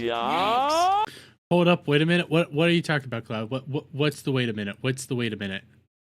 What's the hold up, wait a minute? Are you trying to figure out what the nipple discussion? Are you trying to look up the nipple discussion? Or how many times Froggy has just gone on weird rants about just nonsense and we end up learning so much about her? Bro, I know that Froggy's caked up because Froggy has said she's caked up on multiple occasions. I'll take the floor. Yeah, you're gonna have to fight Peanut. I don't got that big of a bed. It's okay. I can't fight Peanut. She's too cute. She is too cute. It's okay. I'm getting a bigger bed. You can come over then. I would let Peanut eat me. Yeah, she does. Oh, I'll let Peanut eat me. Okay, no, we're. She is too cute. It's okay. I'm getting a bigger bed. You can come over then. I would let Peanut eat me. Froggy? I would let Peanut just stop me from being alive and eat me. Froggy. She might. Yeah. Froggy, do you ever consider? Do you have a fucking brain, a filter brain that's like, want you to be like, hey, you know this thought you're about to say? Maybe you shouldn't say it. Do you have that in your brain? I'm working on it.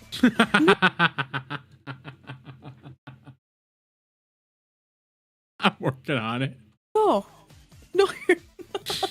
I'm working on it. Oh, that's why you asked, like, hey, can I ask you a gross question? Is that your version of working on it? Does not exist, and we love her for it.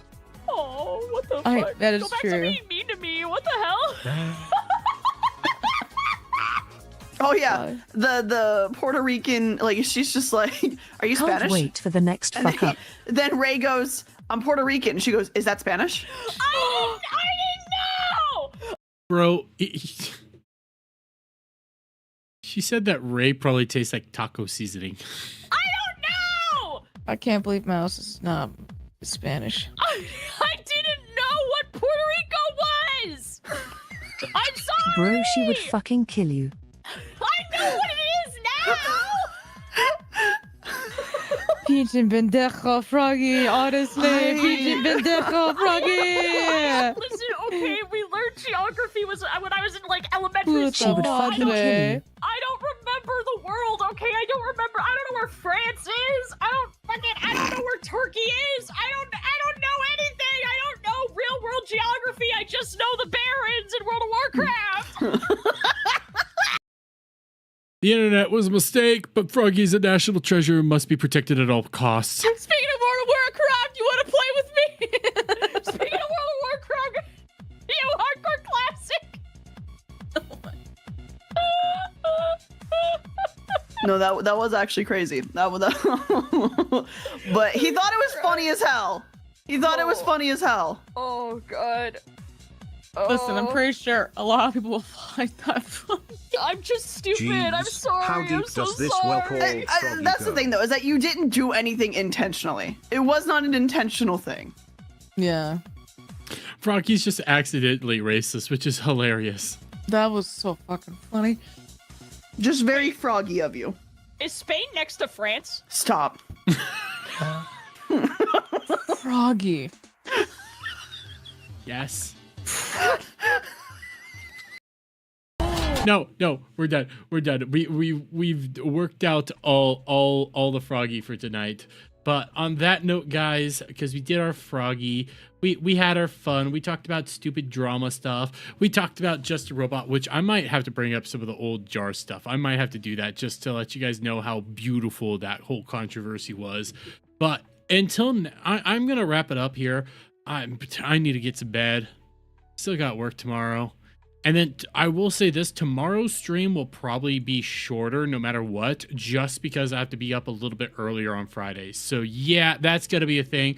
But as always, guys, you all have a lovely time wherever you are in the world. Have a lovely day, whatever you want to say, do all the words and all that. And I love each and every last one of you except for Cloud. And bye for now, dum-dums.